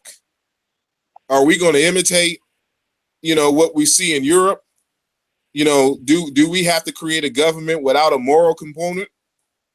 You know, like what is an African American or an ideal Afrotopia look like? You know, and what are the things that we should consider, you know, when developing and designing this governmental structure? Good question. Absolutely, that's a great question. Mm-hmm. Where are we? 164. Let me grab this. I know that you just read page 163. Mm-hmm. Sis, what did you highlight on this page? I want to make sure that I have it highlighted. 163, 3rd paragraph, where it starts to in the absence. A specific guidelines from, so you went from in the absence to you stopped where? To subvert the intent of law. That whole sentence was more. Okay, and you stopped okay, and you stopped at to support the intent of law. Mhm. All right, let me make sure I have that highlighted. All right, that's all you had highlighted on page 163? And then he goes on further to say the promise of a lucrative position with a large or private firm after administrators leave governmental service is often used to influence their judgment while in office. Now, I thought that was key because, you know, oftentimes when presidents or even politicians, when they leave office, they always seem to have like this lucrative job, like waiting, like on the sideline, you know what I mean? Or they've got all these opportunities just set up for them to continue to amass a certain amount of wealth. And that, as we just learned, that stems from certain promises, you know, that they, from fulfilling certain promises that they made while they were in office. So rewards, incentives, so to speak. Absolutely. Absolutely. So you want to move on to Blacks in Government, page 164. Yes. All right, Blacks in Government. I have highlighted from a handful of talking appointments. I have Blacks in Government, a handful of token appointments to federal office, to high federal office, where they become peripherally or marginally involved in various of its governmental processes. So Black folks say they may garner a handful, right, of token appointments, right? A handful. I believe that's with, what was the brother that quit? He was with the Bush administration. What was his name? Colin Powell, right? Colin Powell. Yep. I automatically thought about Colin Powell. So it says it's a handful. They garner a handful. Black people, we garner a handful of token appointments to high federal office. It says where they peripherally or marginally, where they are marginally involved in various of its governmental processes. However, the African American community, through its representatives, has very little, if any, direct one-on-one or face-to-face influence on the day-to-day decision-making process of government or on the decisions of civil authority, which directly influence its quality of life. So we don't have access, right? So we may get some token appointments, but, you know, Exactly. Dr. is saying at the end of the day, we don't influence, you know, the day-to-day, decision-making processes, right, of the government.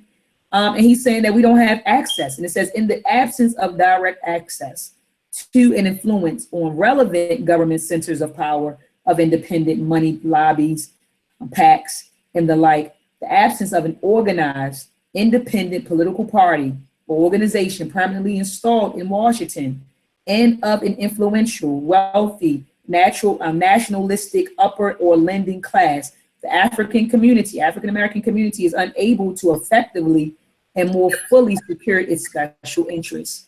It is unable to and favorably influence public authority through the exercise of its own power. The African American community has far less influence on American governance processes than have many foreign nations, though it resides on American soil and participates in the election of its government. So he's saying, look, goodness, we're sitting here on the American soil and we have less power than foreign nations. Foreign nations says, so even though we're here and even though we participate in the election process, we still don't influence the American government. Dr. Amos Wilson says, and we still don't have positions in the government where we can influence policy or decision-making processes of the government. We don't have access or influence, and we're here. And the key word you just used was nation. Nation, you know what I mean? We would have to operate, as Baba was speaking about, how they operate as a nation within a nation, because this is already an established nation, right? So we'd have to be a nation within a nation, but that's the key term, nation. We don't have a nation of people here in America. It goes back to your point, Sister Mayat. You know, the root of it is a cultural identity where we can collectively unify based on a cultural identity. Exactly. There's no system of relating. And I think it is in chapter 3 or 4, maybe 4, you know, and then of course, just in other works and just kind of hinted at all throughout this work, is that, economics, and nationhood is built on first and foremost relationships. And so if you can't get people to relate to each other in very nominal terms, then again, this goal that we have for a powerful Black nation is never going to be realized. But at the same time, we also remember that, culture is a conspiracy. And so during our conspiratory process, we have to realize and have to ask the questions, to what extent, so we know beforehand, so we know what to expect. To what extent can we have a successful nation here in the United States? Like, what could the current nation do? Or like basically, what is our limits? How much of a nation can we actually have here in the United States? And understand that expectation. And I would say, it would be very limited here in the United States because, of course, we can't have our own army. We can't print our own money, and things of this nature. So, certain things that sovereign nations are able to do, we won't be able to do because, it is against the quote unquote law here to basically create another nation here. So it's kind of a pseudo nation that we got to understand what we were trying to create. Now, if we decide that we want to, from scratch, go into some other land and build from the ground up, that's a different set of conspiracy that, we have to contend with. And then we can get into, some of the seriousness. But I think on some level, we have to think in terms of a nation. Like John Henry Clark would say, the reason why we're in the predicament that we're in is because we lost our sense of the state apparatus, how to run a state. And so when you understand that, you realize how all the other component parts of culture are important, in terms of economics, in terms of, your value systems and things of that nature, your taste. Because, and even in education, how are we going to build the institutes to inform our young, of their past and what are the goals for the future? How do we prepare them for that? Only nation folks think in terms of that. And they create the kinds of institutions to create the kind of human being that the nation needs in order to thrive. Absolutely. Absolutely.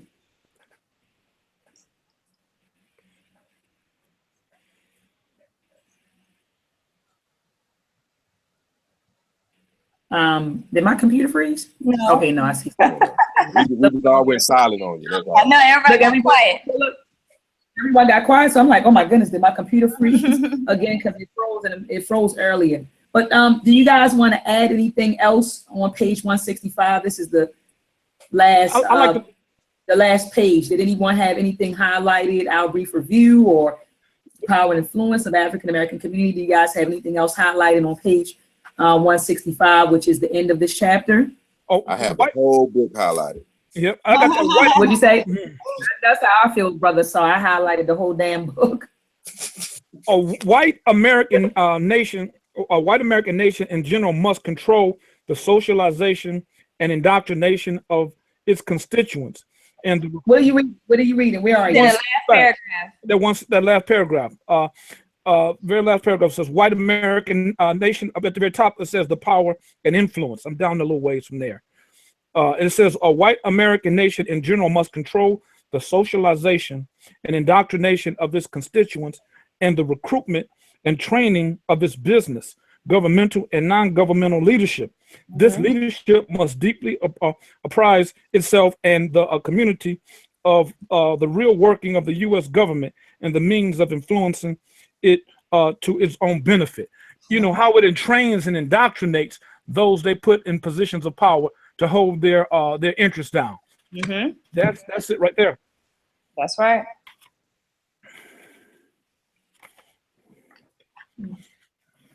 Okay, so I hear what he's saying. He's saying that we must, he said, in paralyze, and I got it, African American community in ways paralleling the white male elite, and the white nation in general. He's saying we must control the socialization and indoctrination. Absolutely. That's right.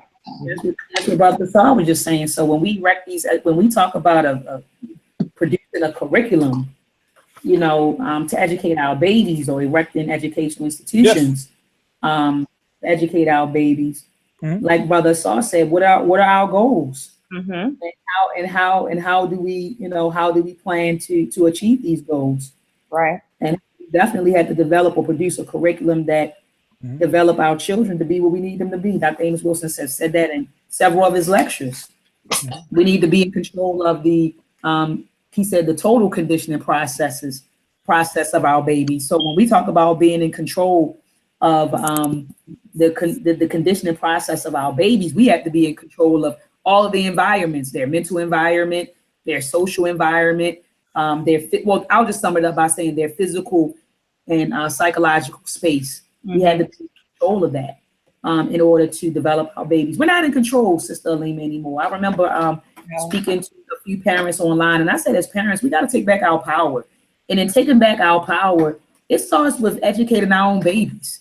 That's what it really starts with. I mean, we have to take back our power as parents. That means we have to limit our exposure, our children's exposure to the television, to the media, to the social media, and begin to educate our babies and socialize our babies. We have to control those processes. And so anyway, I feel like I'm rambling because I'm a little tired. But does anyone have anything left? I know we've been going at it for almost 2 hours. Did anyone have anything else they wanted to expound on? Not particularly, Queen. Powerful short chapter. I loved it. Yeah, it was short, but it was definitely informative. Definitely informative. But Wait before to that policy formation next chapter. Absolutely. So remember, Sister Alima, next week we're going to discuss chapter 9, but only this chapter 9 is 40 pages. And so we're going to discuss the first 20 pages, next week, and then the following week we'll discuss, the next set of 20 pages. So Sister Alima, I have your stuff up on the screen before we go out, before we leave. Yes. Family, you have not yet got your copy of Perceptions of a Misplaced African, Volume 1. You should go over and cop that. You can go over to LiliLaPoeteSpeaks.com and order one, or you can inbox me and you can PayPal and get one directly from me.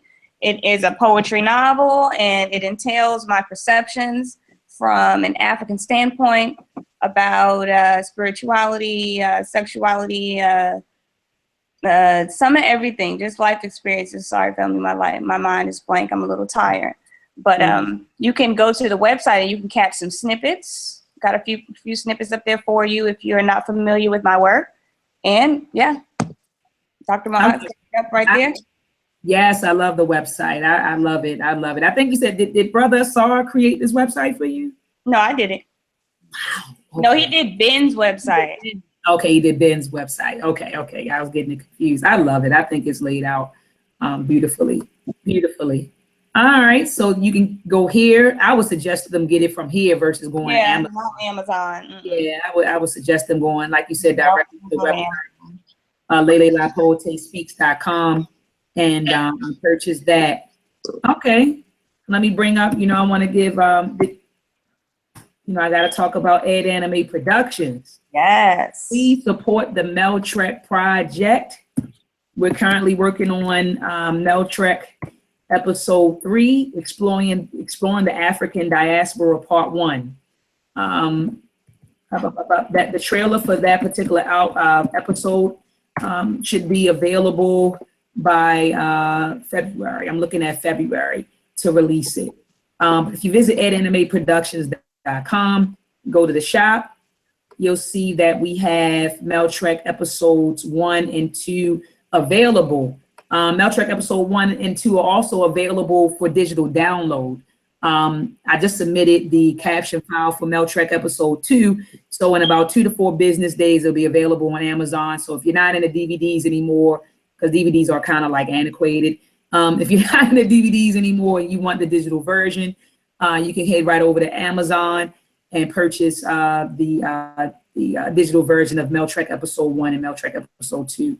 The whole objective of the Meltrek project is to teach children Black history from a Black perspective. In Meltrek Episode 1, Exploring Ancient Africa, our whole objective was to teach children that the history of people of African descent does not begin with slavery, but that it begins with civilization and humanity.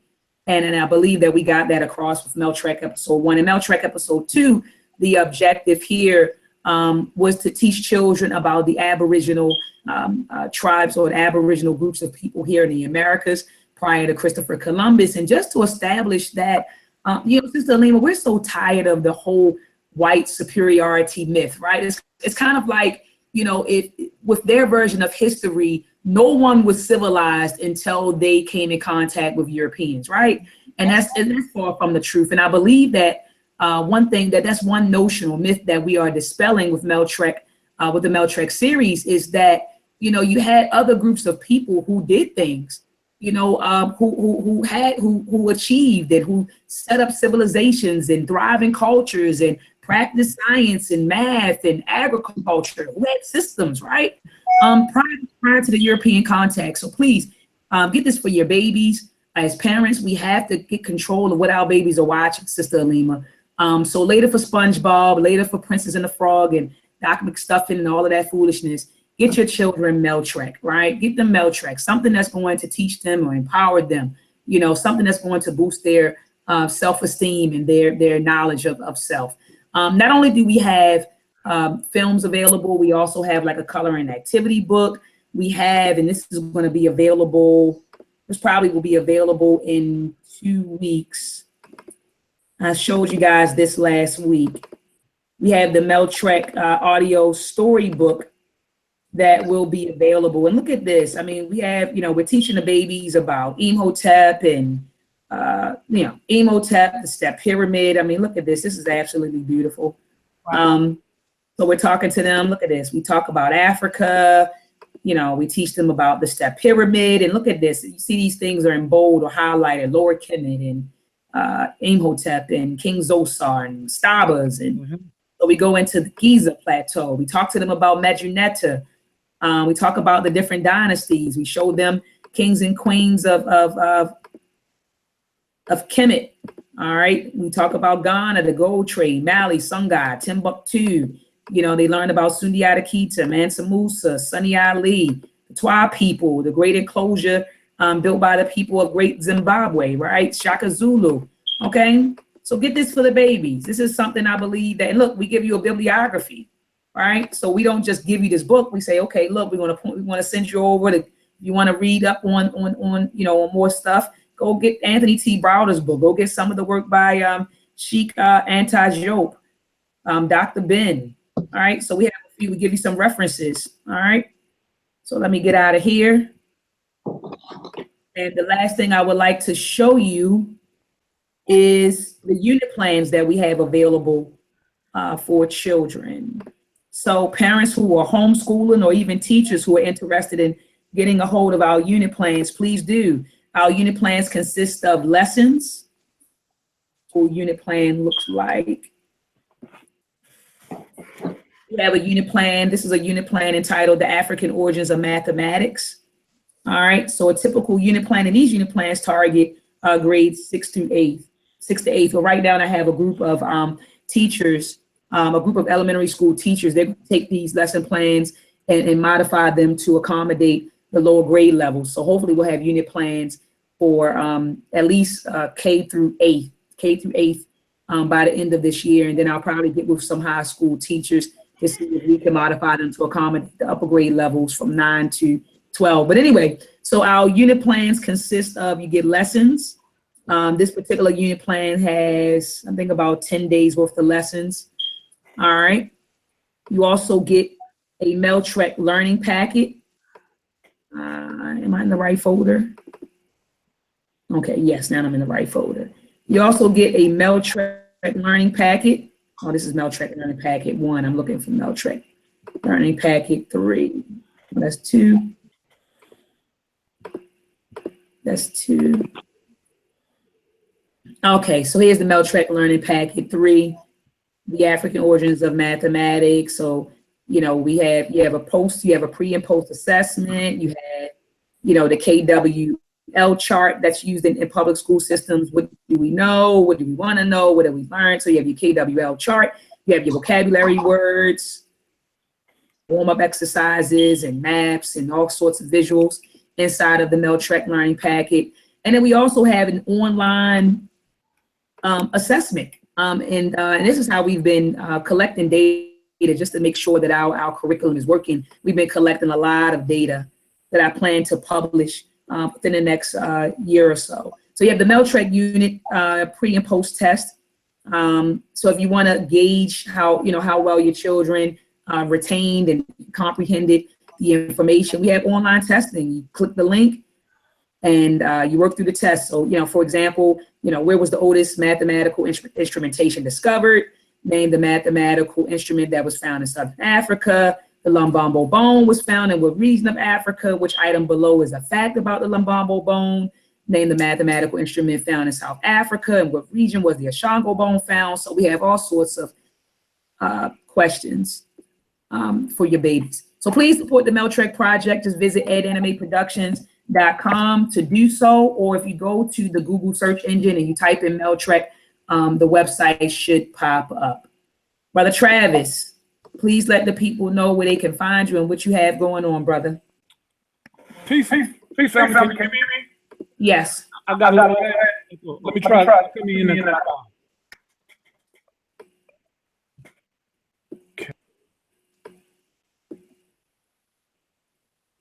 Brother Travis? I think he said he was gonna leave and come back. Okay, Brother Sar, let's tell him what you have going on, brother. You have some stuff. Oh, he said he's gonna leave and come back. Okay. Yeah, I'm back. Yeah, I had a bad echo. This is Brother Travis, aka Shimsu Netcha out of Detroit. I'm a web developer by trade and profession. I'm an IT professional. I do network security out here for Apple. I'm a Facebook builder. I build a lot of web pages. Sorry about that, sister. I got pasted some stuff again in your chat, Sister Mayat, the other day there. Sorry about that. For some reason, I'm pasting stuff in my chat, speaking to my buddy Mike, and my information is coming over to your chat for some reason. I deleted that app and brought it back up. But yeah, so my big hobby is again building web pages.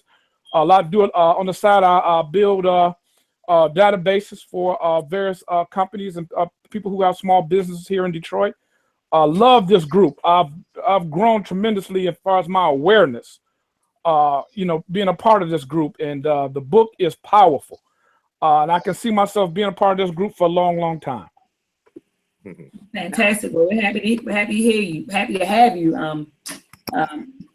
Brother Travis. Happy to have you. Brother Sar. What's going on? So tell us what's going on. You have your presentation coming up at the Black Power Awards. Talk about that. Talk about your book, your books. I want to be like Brother Sar when I grow up, Sister Alina. I know, right? I have one book published, right? You know, I need to. I need more. Game up. What's your book, Maya? Sister Maya, you got a book published? Well, I'm a doctor, so I have a dissertation published, and okay.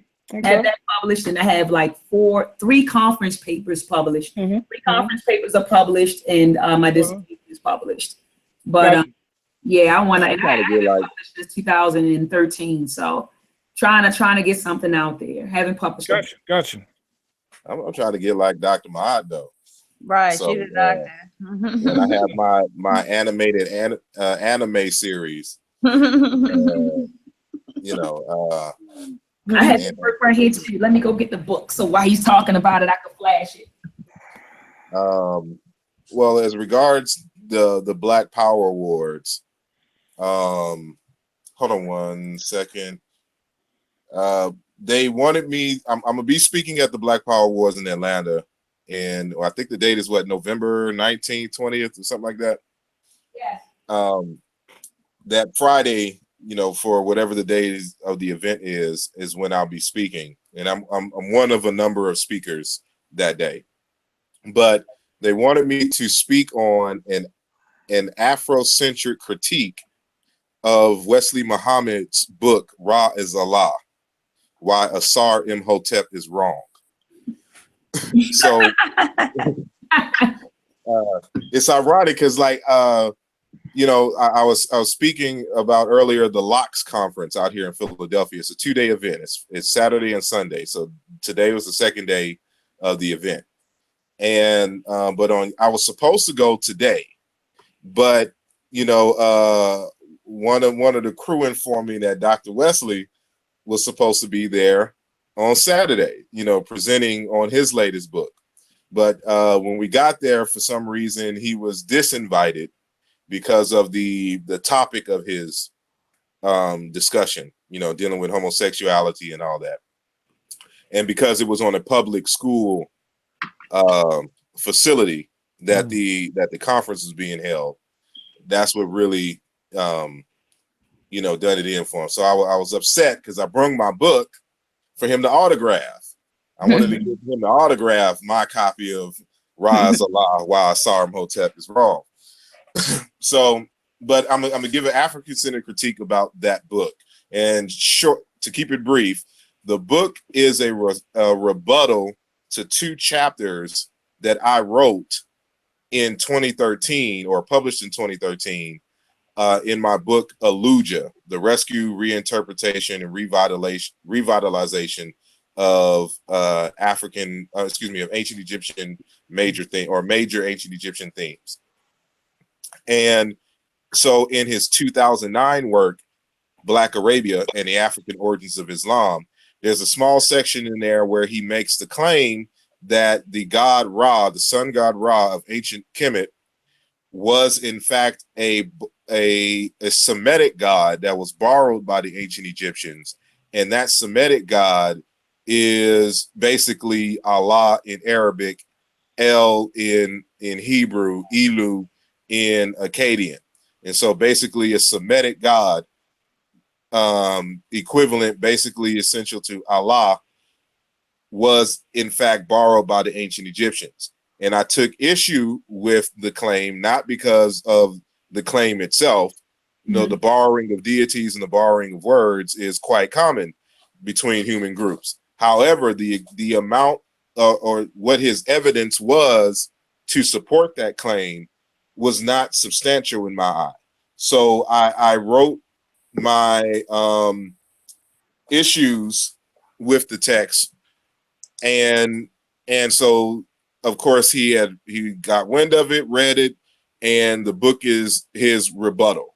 And so now, you know, I'm in the process of writing my own rebuttal to his rebuttal, and so some of that critique you will get in November if you are to attend the Black Power Awards in Atlanta.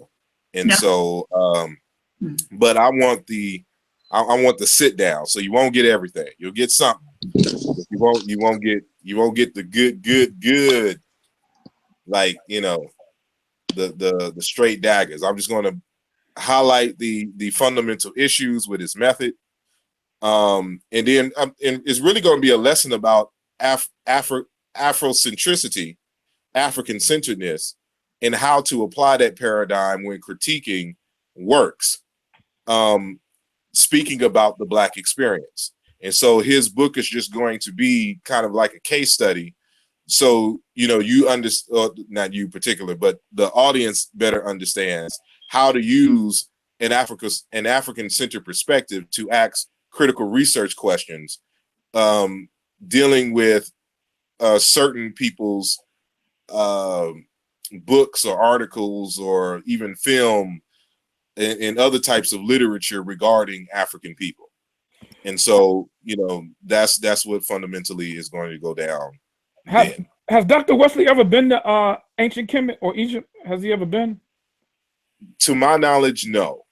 Yeah, that's what concerns me about a lot of his. You know, at least go. I mean, I'm not saying that you have to be at every place to have a critical analysis of something, but I would think that he would at least go once to you know, maybe confirm a lot of his research. You'll be surprised. A lot of the books that people read, they've never had any type of empirical research whatsoever. Right. That's what I'm saying. Yeah.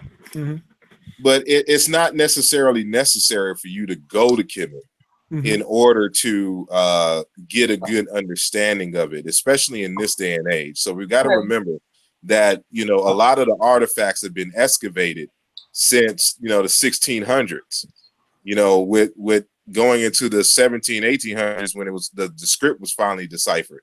And so you got to remember that most of the artifacts are in fact in museums outside of Egypt. Like so while you have in the Cairo Museum, you have a lot of artifacts there. You don't, like all the papyri, like all the good papyri and stuff like this, stuff that they could remove, they did. So you got to go to Chicago where he lives. You got to go to New York. You got to be here in Philly. You have to go to Boston in terms of the United States. And then, of course, the museums in France, Germany, and in Britain to really, you know, get a good sense of the artifacts and things of that nature. And then, of course, going to Egypt. But Egypt is not the same. You're not really going to get that. I mean, it's good to go. But the problem is that a lot of the artifacts are being destroyed. And so I saw that firsthand a few years ago when I went last. You know, like they're really chipping away at the Meta Nature on the temples and stuff like that. So when it's left, I'm sorry? Is that the Arabs doing that because of Islam? Yeah. Or? Of course it's the Arabs. Yeah, it's the Arabs. 99% Arab. It's no question about it. You're wondering what the hell, why would you do that? But they don't have any, again, this is not their people, this is not their culture. So they don't have a respect, a sense of legacy and tradition and linkage to that stuff. The only reason why they are keeping that stuff there for money is because they make money off of tourism. Yeah, absolutely. Egypt is an extremely poor country. Keep telling people that it's poor. Aside from the tourism, they wouldn't survive. If they were smart, they would leave the artifacts alone. Like, matter of fact, it culminates for anybody who has went, and I know sister has gone with Brother Ben, and or have you gone with Brother Ben? You've been there with Brother. I've seen the picture. Yeah, y'all got married there, right? Exactly.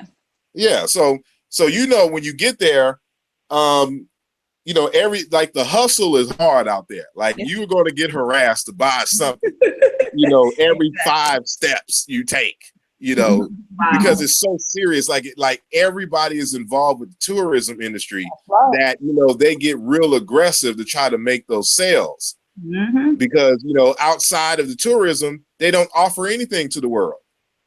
They say that Hawass, that Zuri Hawass is Zahid Hawass, I think his name is. They say he's a criminal, stone criminal. I mean, to me, they're all criminals, you know, touring and selling African artifacts. Yeah. That's what they say. But, you know, to the extent of, you know, I got to figure out what is crime there first and foremost. You know, crime is different in certain societies of what constitutes a crime. You know, and so I have to gauge it on its own merit before I Afrocentrically critique it, you know, and say how it would compare to what we would consider a crime. But, you know, it's bad. So so back to the point, you know, him not going there yet doesn't, because even when you go, you really have to spend years and years there to really study, you know, all that is there in terms of the artifacts. Nobody just has that time unless you live there, you know. And so, you know, it's not a necessity. However, what I argue is that in order to really truly understand ancient Kemet, one, you got to know its language, how to read the script, but 2, most importantly, you need to be initiated and be a practitioner of non-Egyptian African cultures. Because when you are initiated into non-Egyptian African cultures, ancient Egypt comes alive in a way that folks who are not participants or in African culture and African thought and languages and things of that nature, you'll see stuff that no one else will see. Because it's all intertwined. It's all similar. All the spiritual stuff is similar. So that's what I was trying to get at, brother. Has he, in your opinion, did enough vetted research in ancient Kemet and learning enough in ancient Kemet to really, give a good critical analysis. That's what I'm really trying to get to. Our brother is well read, so he has read a lot of the top books. However, again, without that African background, he's limited to what European. And I'm not saying that just because they're European that they can't give a good assessment of the history and culture of ancient Kemet. However, his perspective on certain phenomena, he's just not going to get. One, because his paradigm is Islam. Two, because the vast majority of the sources that he uses concerning ancient Kemet are European sources. And so I had to introduce him to, in my critique, African sources dealing with the culture and language of ancient Kemet. Now, he was familiar, of course, like everybody, with Diop and Obenga. But you'll see in his critique now he's using Oduyoye, Lam and some others. He got that from me, reading my text.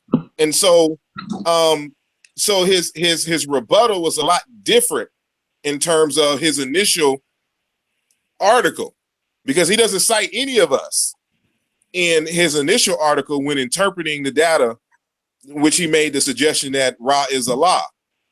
But of course, because in my critique, I introduced him to certain scholars and certain scholarship, now that's a part of his arsenal, but you still have to, but he's not this is a linguistic question in part, and he just doesn't study linguistics like that. You can tell that he's read some stuff about linguistics since his 2009 publishing. And so he's citing some sources, but he's not grounded enough in linguistics to understand even a lot of the claims in which he's making. So, for example, he's making a claim on the cognancy because he altered his position a bit. So no longer does he believe that Ra and was an import of Allah into Arabia. So he doesn't believe that anymore. However, he believes that Ra and Allah are linguistic cognates.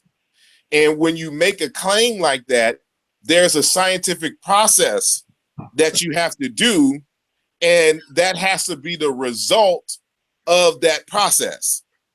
Like you have that hypothesis, and then you do some experimentation, and then what is left is what is the result based on your experimentation. And he did not do that experimental work in linguistics to even argue that Ra and Allah are cognates.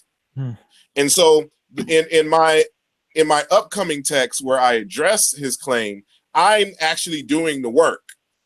And I'm going to show, based on the scientific method that is used in linguistics, why ultimately his claim is false. And it's only going to be strictly based on the comparative method. And so, and then I'm going into that, of course, my background in my knowledge in African cultures, and it reveals a lot more. So even though, ultimately his claim cannot be substantiated, this debate that he and I am having has really sharpened me in a sense, and has helped me to realize, because I was actually doing the work, certain things about ancient Egyptian culture that I probably wouldn't have gotten to had this debate not happened.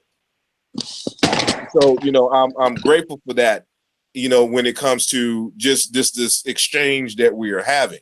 But the point being on that is that you can only come to certain conclusions if you have done that work. And he just hasn't done that work. So he has a whole book out on as a rebuttal to me, but he hasn't done any work in the book to substantiate his claim. And so he comes from a historical background where citing somebody is enough. Well, you and I have similar backgrounds. So I'm back in school now for computer science. And so, for those of us in computer science and just science in general, you know, we have to do experiments. Things can't be just because you cite someone doesn't mean, you know, like where we come from, I have this saying that demonstration beats conversation. Yep, that's right. And I'm sorry? That's right, because when you get into scripting languages, somebody can theorize scripting languages, but if you don't have the understanding how things are processed and how to script, you can't physically do it. You can't intellectualize scripting. You have to do it. You have to do it. There's no way around it. That's right. You know, and with scripting, it either works or it doesn't. That's right. Period. There's no kind of gray area when you refresh your screen and that, you know, box or something doesn't work, you have to go right back into the script and figure out what you did wrong. Exactly. You know, and so it's just like in mathematics, it's either right or it's not. That's right. That's right. There's no in between. You know, and so coming from that background, you know, I'm a little bit more harsh when it comes to certain claims, you know, that are verifiable through a scientific process. Because I've seen him debate in the early, I think it was around 2010. It was Natural Tahuti. It was a debate against him. Natural Tahuti, I love the brother, but he didn't have enough content to deal with somebody like Dr. Wesley, somebody who has like yourself has a research background. That's what I wanted to see him come against. Somebody who has content and has done the research to that level. He was coming with Malachi Z. York stuff. You know what I mean? Lord have mercy on you know, my life. yeah, you know, he was coming with that stuff. You know, I remember the brothers in the 80s. I've been in the conscious community since the early 80s. I heard a lot of the rhetoric he was coming with, but somebody who has a scholastic background, has done the scholastic discipline, I wanted to see him debate. You know, that's what I mean, we had two opportunities after that because he debated what's his name? Brother mine, he's out here from Philly. Kusta, something like that. Mukasa Maat, something like that. Yeah, he did well. And at the time, he only had a master's degree, and he was working on his PhD. So he just recently finished his PhD. So now he's Dr. Mukasa, you know, Maat. I saw that. But he did well, though. I'm sorry? He did well. He did a good job. But the problem was he was off track. He was off. He was off point. And you know, he got emotional with it. He tried to make an emotional argument. And you can't do an emotional argument when we're dealing with academics. True. And so with Mukasa, he just didn't stick to the topic at all. He wanted to have his own debate about something else. But the debate was about what I remember about whether the Arabs were black. You know, and so the same thing with Dr. Ray Hagan. He didn't even have the debate. Oh, he was a nightmare. He was a nightmare. You know, so you know, he had the opportunity. So after that, he was just like, I'm not dealing with anybody, you know, in the quote unquote conscious community. And so, you know, when I did my rebuttal, or you know, I didn't do it in the traditional modern conscious community way. I'm gonna make a YouTube video. I just decided to put it in on paper. And so we've been going back and forth on paper. And so when I finish this text, I actually want to have a sit down at some point, so for the people who've been keeping up with the debate, we can argue the points side by side. But usually that's how it happens. And so you have written material first that both sides have studied, and then we could come to the public and say what we agree and what we disagree with based on the scholarship that both of us have done on the subject. And so, you know, he was debating people who did no scholarship on the subject. So they were handicapped coming in. They just had an opinion. They had an emotional response to what Wesley Muhammad was saying, but they didn't have any scholastic background to substantiate their claims. That's what he was using against them too. Yeah. That's what he was using against them. So, you know, he didn't debate anyone who had real knowledge of ancient Egypt and that area and things of that nature. And what gets me is that, you know, a lot of what Wesley Muhammad was saying, regardless, you know, we've been saying. It's just that certain people in this modern conscious community don't study You know, and so he was even using he pull up Diop on him. You know, and I'm like, if y'all have read Diop, you know this. Right. You know, like people like to romanticize Kemet, and you can't romanticize Kemet. You know, it was a great civilization, nonetheless. Like all human cultures, it has its internal conflicts, it has its flaws. And so if you came into this debate thinking that the ancient Kemets were perfect until the white man and the Arab came, you out of your mind. You're gonna lose that debate. Right. Right. And so, you know, but we could have easily defeated him on this debate. You know, because like I'm gonna do some things on this whole Black Arab thing. Because like you notice, like with everybody that claims to be a Hebrew or a Black Arab, no one ever shows a picture of a Black Hebrew or an Arab from ancient times. Remember, the ancient Egyptians drew the people who lived around them since the beginning of Pharaonic period, of Pharaonic Egypt. We have pictures of the Hebrews and the Arabs in ancient Egyptian texts, and they look nothing like what these people are trying to claim. So how do you reconcile that? Like if I was to have that initial debate, that would have been the first thing that I would have brought up. Where are the Arabs and the Black Semites in the ancient Egyptian literature? Nowhere. I've never seen that. None. You can't. All those folks that are Semitic speakers, they look the exact same today as they did then, which means that there was no white invasion and they took over Islam and Judaism. That's their culture. Now, you may have had some sporadic Black folks who were there, but even still, like, it's confusing especially when you talk about Arab, because Arab is not an ethnic identity. It's more so a occupation or a lifestyle identity. So anyone who lived in the desert and didn't live in the city was called an Arab. That doesn't mean that they were Semitic speaking Arabs and that they worshiped Allah or El or any of this stuff. You know, it's just like when it's almost equivalent to when we're out in the streets and we talk about homeless people. These are people who don't have a home. So you wouldn't use the word homeless as an ethnic identity. It's a state of being. It's a lifestyle.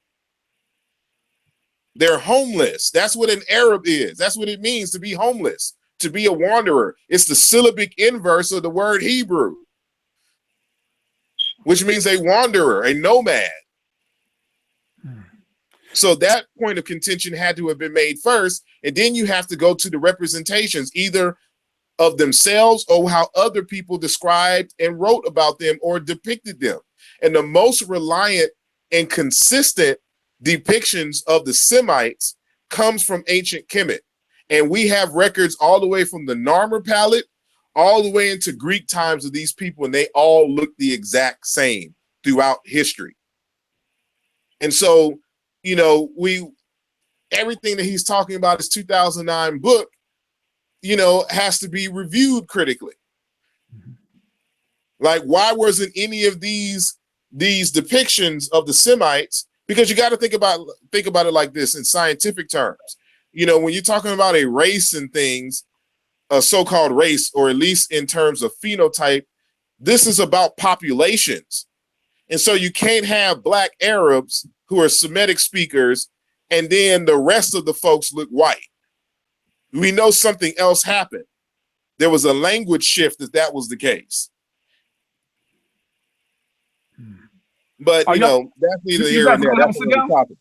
So you guys are going to have is the sit down going to be live at the meeting? You guys are going to sit down, you and Dr. Wesley? Is that going to happen? No. No, I mean, not at the okay. I'd like to see that. The Black Power Awards, because I don't want to have it. And it's not that it's not to promote my book when it comes out per se. It's that a lot of what I'm saying, I want you to have access to my my research when I say it. I want to see him answer your questions. I mean, the thing is, I don't look at a debate who wins or loses.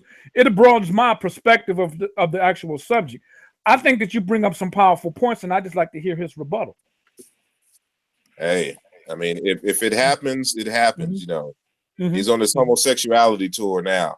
Yeah. So you know, maybe in 2018, it will happen. Mm-hmm. But you know, it's just simply a matter of, you know, I'm just going to critique. Again, I'm not going to give too many details, but I'm just going to give the critiques that I'm not giving in my book, because it's just too much. I would have to write another book to fully address every single issue that I have with the book that came out this year from Dr. Wesley.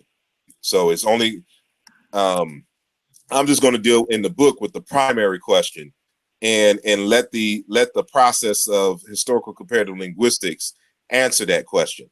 But certain other aspects of his discussion, I may or may not discuss it in November in Atlanta.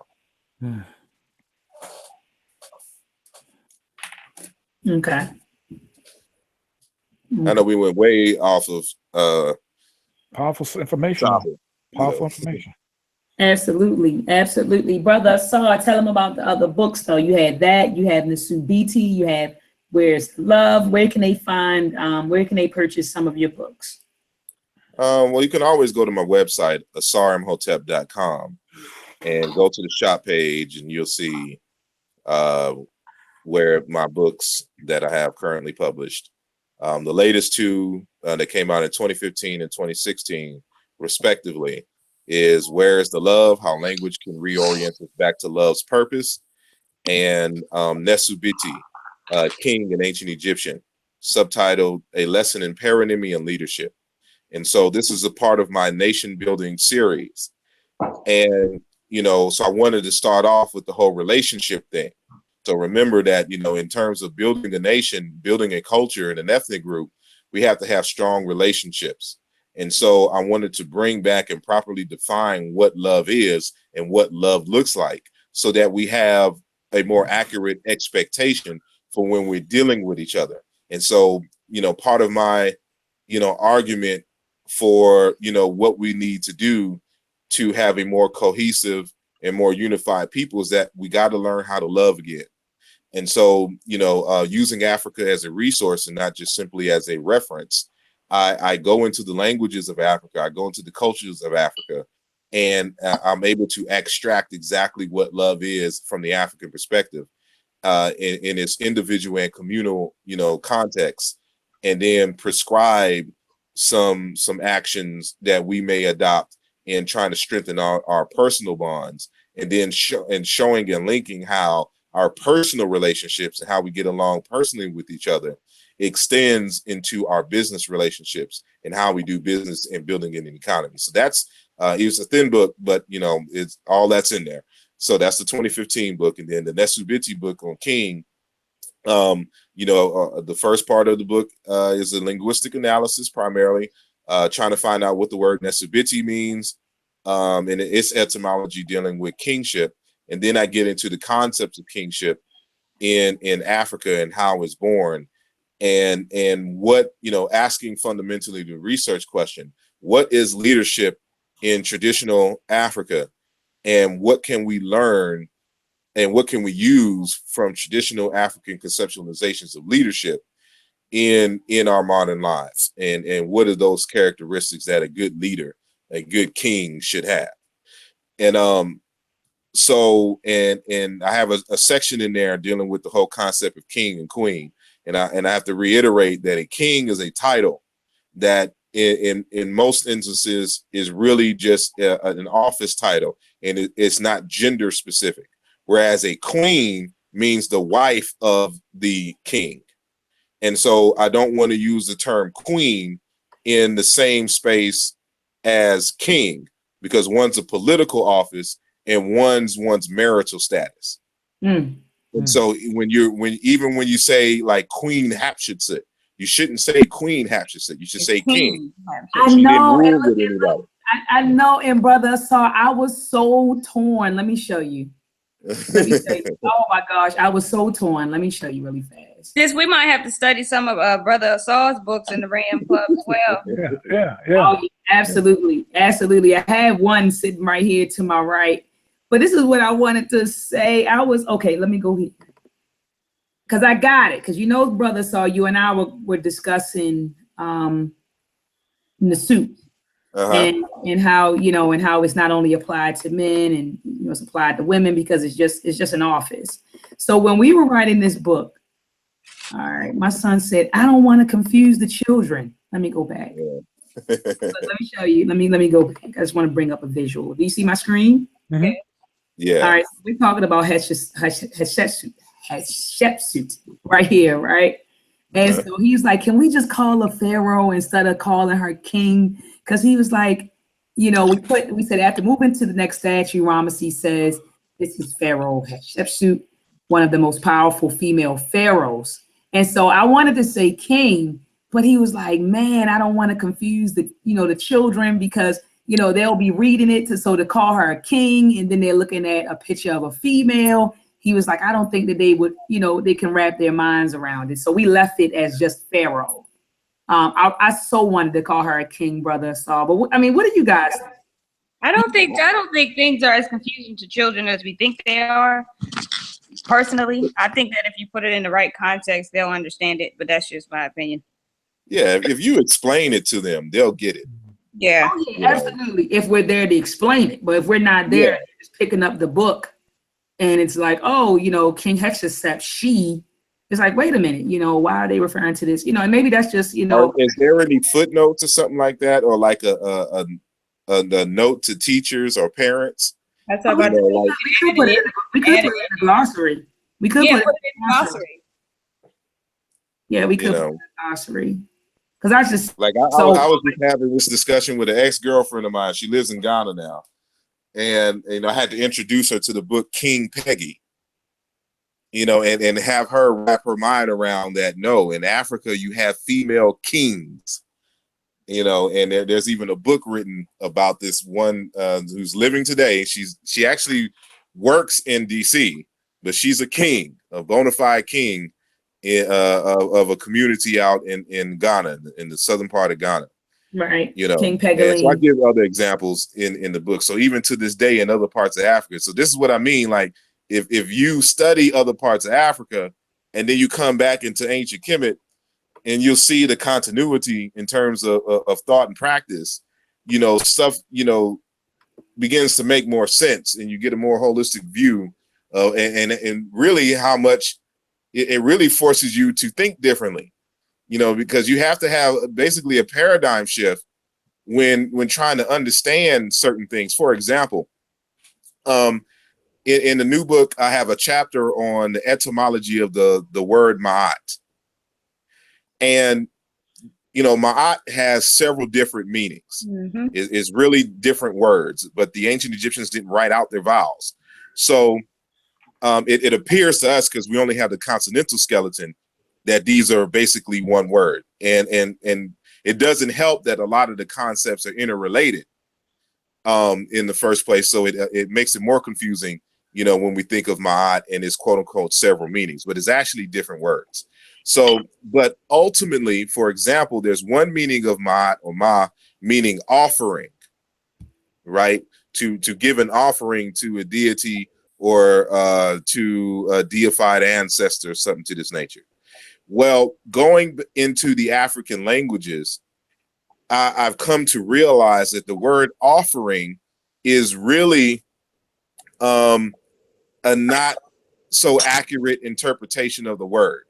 It is best to define ma'at in terms of offering as sharing.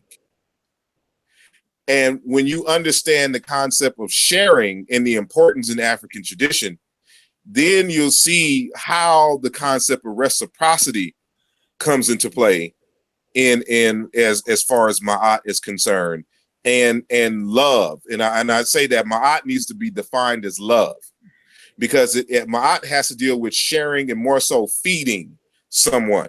And so when you're in Africa and you're giving a quote unquote offering to a god or an ancestor, you're not giving an offering in a religious sense. It is you're sharing your food as if they were in the house with you and your siblings, you know, or parents or guests. You're sharing your food with them. It's a way in which bonds are maintained, the sharing of food. And so, you know, me as a ritual, I'm sharing my food with my dead mother or grandmother or, you know, deceased brother or whatever, you know, whatnot. And we're maintaining our relationship by the sharing of food. And so it's a totally different conceptualization than what we're made to believe if we're just reading the material, you know, coming straight from Europe. And so, you know, that's what the languages help us to better understand, and really studying these other languages. Because when you see, because Ma'at has cognates in other African languages, and it's still the central paradigm of a lot of African nations. It's the religion. And I have to tell people that the word love itself comes from a word, the same root that the word Ma'at comes from. It comes from a word meaning arm, and to extend the arm and to share food. That's what love is. That's how you can tell when someone really loves you. Well, they share their food with you.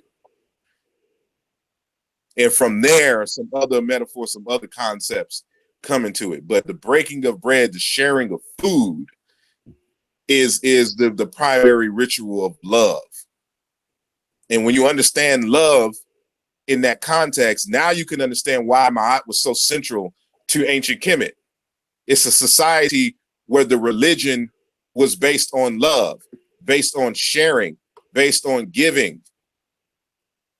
Because without the sharing, without the giving, without the maintaining of the relationships, you have no civilization. And so this sharing extends not only to the brothers and sisters in our immediate homes, but to the ancestors who are still living, who are still a part of our family. Absolutely. Including the gods. So there's this one text where someone is sharing with Isis and saying, Isis is my sister. It's a family affair. It's about family relationships, maintaining family bonds. And so this is what you miss when you just cite white folks about ancient Egypt who don't know nothing about African culture. That's right. All right. Okay. So you said brothers and sisters can find you at asarimotep.com, right? Yep. All right. asarimotep.com. And then you have another page, Brother Asar, with your center. You had like a center. I'm working on that, and we're getting ready to start classes on research methods in Africana studies. Okay. And so I want to help the community to start themselves to be on the levels to think like an academic when they are evaluating texts, because there's too many people in this conscious community who are just reading any and everything uncritically and accepting things at face value, but don't have the methods in order to evaluate the material in which they read. Yep. And so this is a step in trying to address that. So, you know, our predecessors told us to study it on their own, study the material. Don't believe them, study the material, you know, research for yourself. But, you know, because they were focused on just getting us to even read, you know, material written by African people and about Africa, they didn't teach us how to study.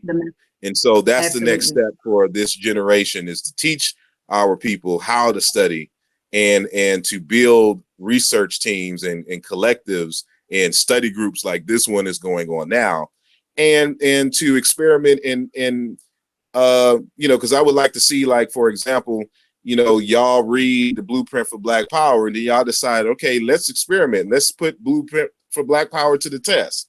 Let's create something small between us and in terms, because y'all going to get to the chapter on, you know, collective capitalism, you know, and let's build something together and see how this works and see what, you know, what works based on the model of Dr. Amos Wilson and what we need to alter. Tell them, You know, Brother Travis, tell them we already been discussing that. That's already in the works. Oh yeah, absolutely. We already there, brother. So, but everybody's into computer technology in this group, so it'd be interesting to do something with technology. You know? Mm-hmm. Yeah. Mhm. That's what's up. So, Sister Maya, you deal with wireless data. Is that correct? No, my undergrad was in electrical engineering. But my focus is in signal processing. So I did my dissertation in language recognition. So I'm really, really good at pattern recognition stuff. So you're teaching a class though, right? In wireless or something, aren't you? Yeah, I'm doing a class right now and in wireless because while I was in grad school, we had to take communication classes. So, yeah, I'm teaching a wireless communications class now, and I taught digital communications last semester. I'm teaching signal processing next semester. Wow. But that's my area right now. Right now, I've been, teaching communications, but my track is signal processing. But there's an overlap. There's a huge overlap between communications and signal processing, right? Yes, we can definitely do something with technology. I can see with this group. But we also have to consider. I mean, I'm not saying us in particular or on this line. But like I remember sharing this article on why technology needs to be synced with liberal arts, because for technology's sake, you're not going to go anywhere with it. How can we utilize it to express an advanced culture? In what context would we need the kind of technology? Like it would, like if we was to create. And I'm just throwing this out here, not saying that this will be a project. So let's just say we all, study and we create a 3D holographic, machine and software to do some kind of new animation and whatnot, as a collective, like we can show animation on a 3D, holographic, device or whatnot.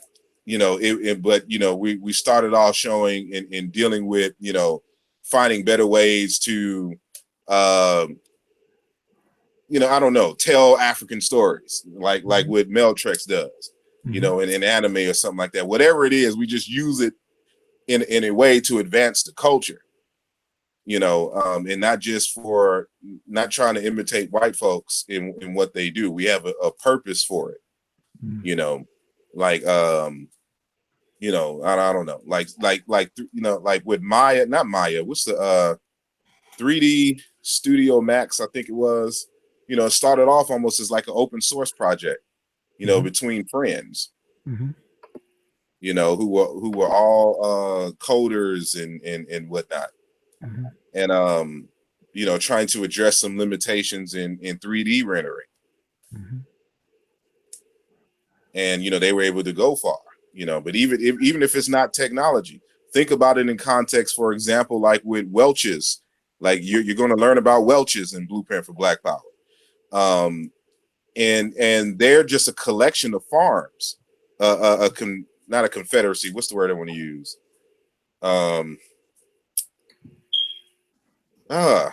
What's the word? And this, why it slipped my mind so fast. Anyway, how can I? I'm sorry. And another one like Kali Linux is a penetration software that I used when I was in college a lot with network security. Kali Linux, it's a pen testing software, and like you said, it started off as a open source because it's run on Linux. Yeah. And people, like you said, it started as an open source, and collective groups got together and were just trying to create some pen testing software. And well, for people who don't know what pen testing is, it means that you look for vulnerabilities in networks, meaning that, say, for example, a company is concerned about their data being secured. They will hire a person to do penetration testing to see if there's any type of vulnerability in the network. Yeah, that's what it started off as, like you said, using an open source software, and they collectively got together and created that software. Yeah, but the question is, like, how can we, what could we come together in order, we would have to, because of course it's going to take a lot of our time, and we got to pay bills, and you know, we're trying to create something in which you know, it can be economically beneficial, of course, not only for us, but for, you know, the community at large. So that's what's going to you know, going to be the, you know, the underlying thing, so to speak. And so that's why I was like, whatever we do, it has to be linked to culture. Because we have a lot of open source software. People just want to get certain business done. But we have to be able to link it in a way to where one can have an economical base based off of what it is that, you know, saying we're doing. And so, matter of fact, that's what I'm going to be speaking on in part a little closer in time, in 2 weeks, at the Check Out the Diop conference here in Philadelphia. And so my talk has to deal with what I am developing called the African American Adinkra Project. And I'm taking my background in software development and applying it culturally to the open source development of African American signs and symbols in a larger project called the African American Cultural Development Project. And so the African American Adinkra Project is a sub-project of the African American Cultural Development Project. And as I stated earlier, culture is a conspiracy. So the African American Cultural Development Project is going to be a group of us conspiring together and developing a robust African-centered African American culture, and figuring out ways in which to implement it and spread it within the society. And so one of the sub projects under that, again mentioned, is the African American Adinkra Project, because within cultures you have to have a collective motifs. Motifs is a part of cultures, your signs and symbols and things of that nature. So I use the code word Adinkra because a lot of us seem to be familiar with Adinkra symbols. And so those are those symbols that you see in Ghana, that they're everywhere. And so the idea is that we develop and recruit from the community signs and symbols that become identified with African Americans.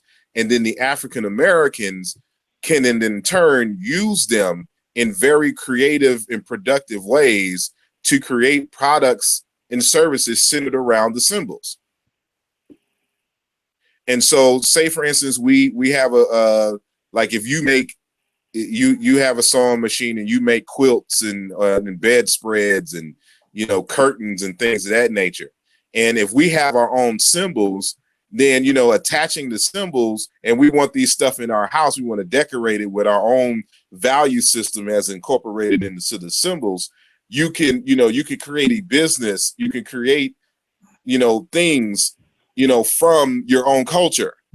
And that's what, you know, once again, so there's going to be a point in the discussion in Dr. Amos Wilson where he says specifically that ultimately, you know, your people trade commercially and non-commercially on their identity.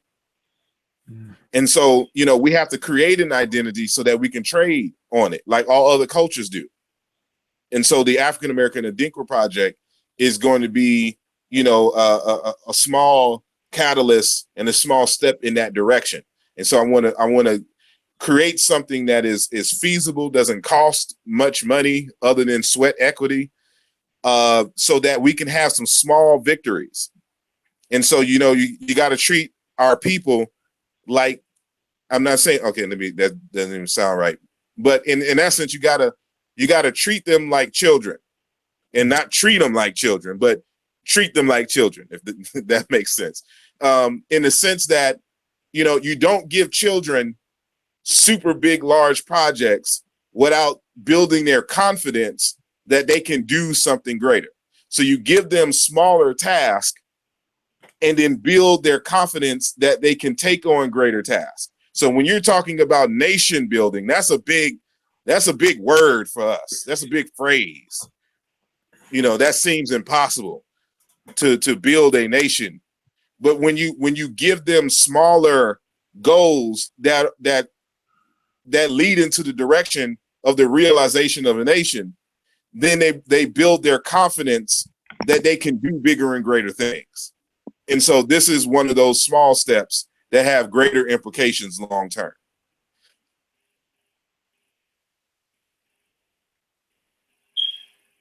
I didn't mean to drag it on. No, you good, brother. So you good. We always learn when you open your mouth. So you didn't drag it on. You didn't drag it on. You were teaching. You were in your moment. And so we were listening. That's all that is. That's all that is. So family, join us next Sunday, same time, 7 p.m. Eastern Standard Time. We'll be discussing chapter 9 of Blueprint for Black Power. The chapter is about 40 pages long. And to be honest with you, I can read all 40 pages, but we're gonna split it up because we know how the conversations can be. And so we'll discuss half of chapter 9 next week and then the second half the following week. So please join us. Again, my name is Dr. Deanna Bailey, also known as Dr. Oya. You can find me on Facebook under the name Deanna Bailey, or you can visit my website at animeproductions.com.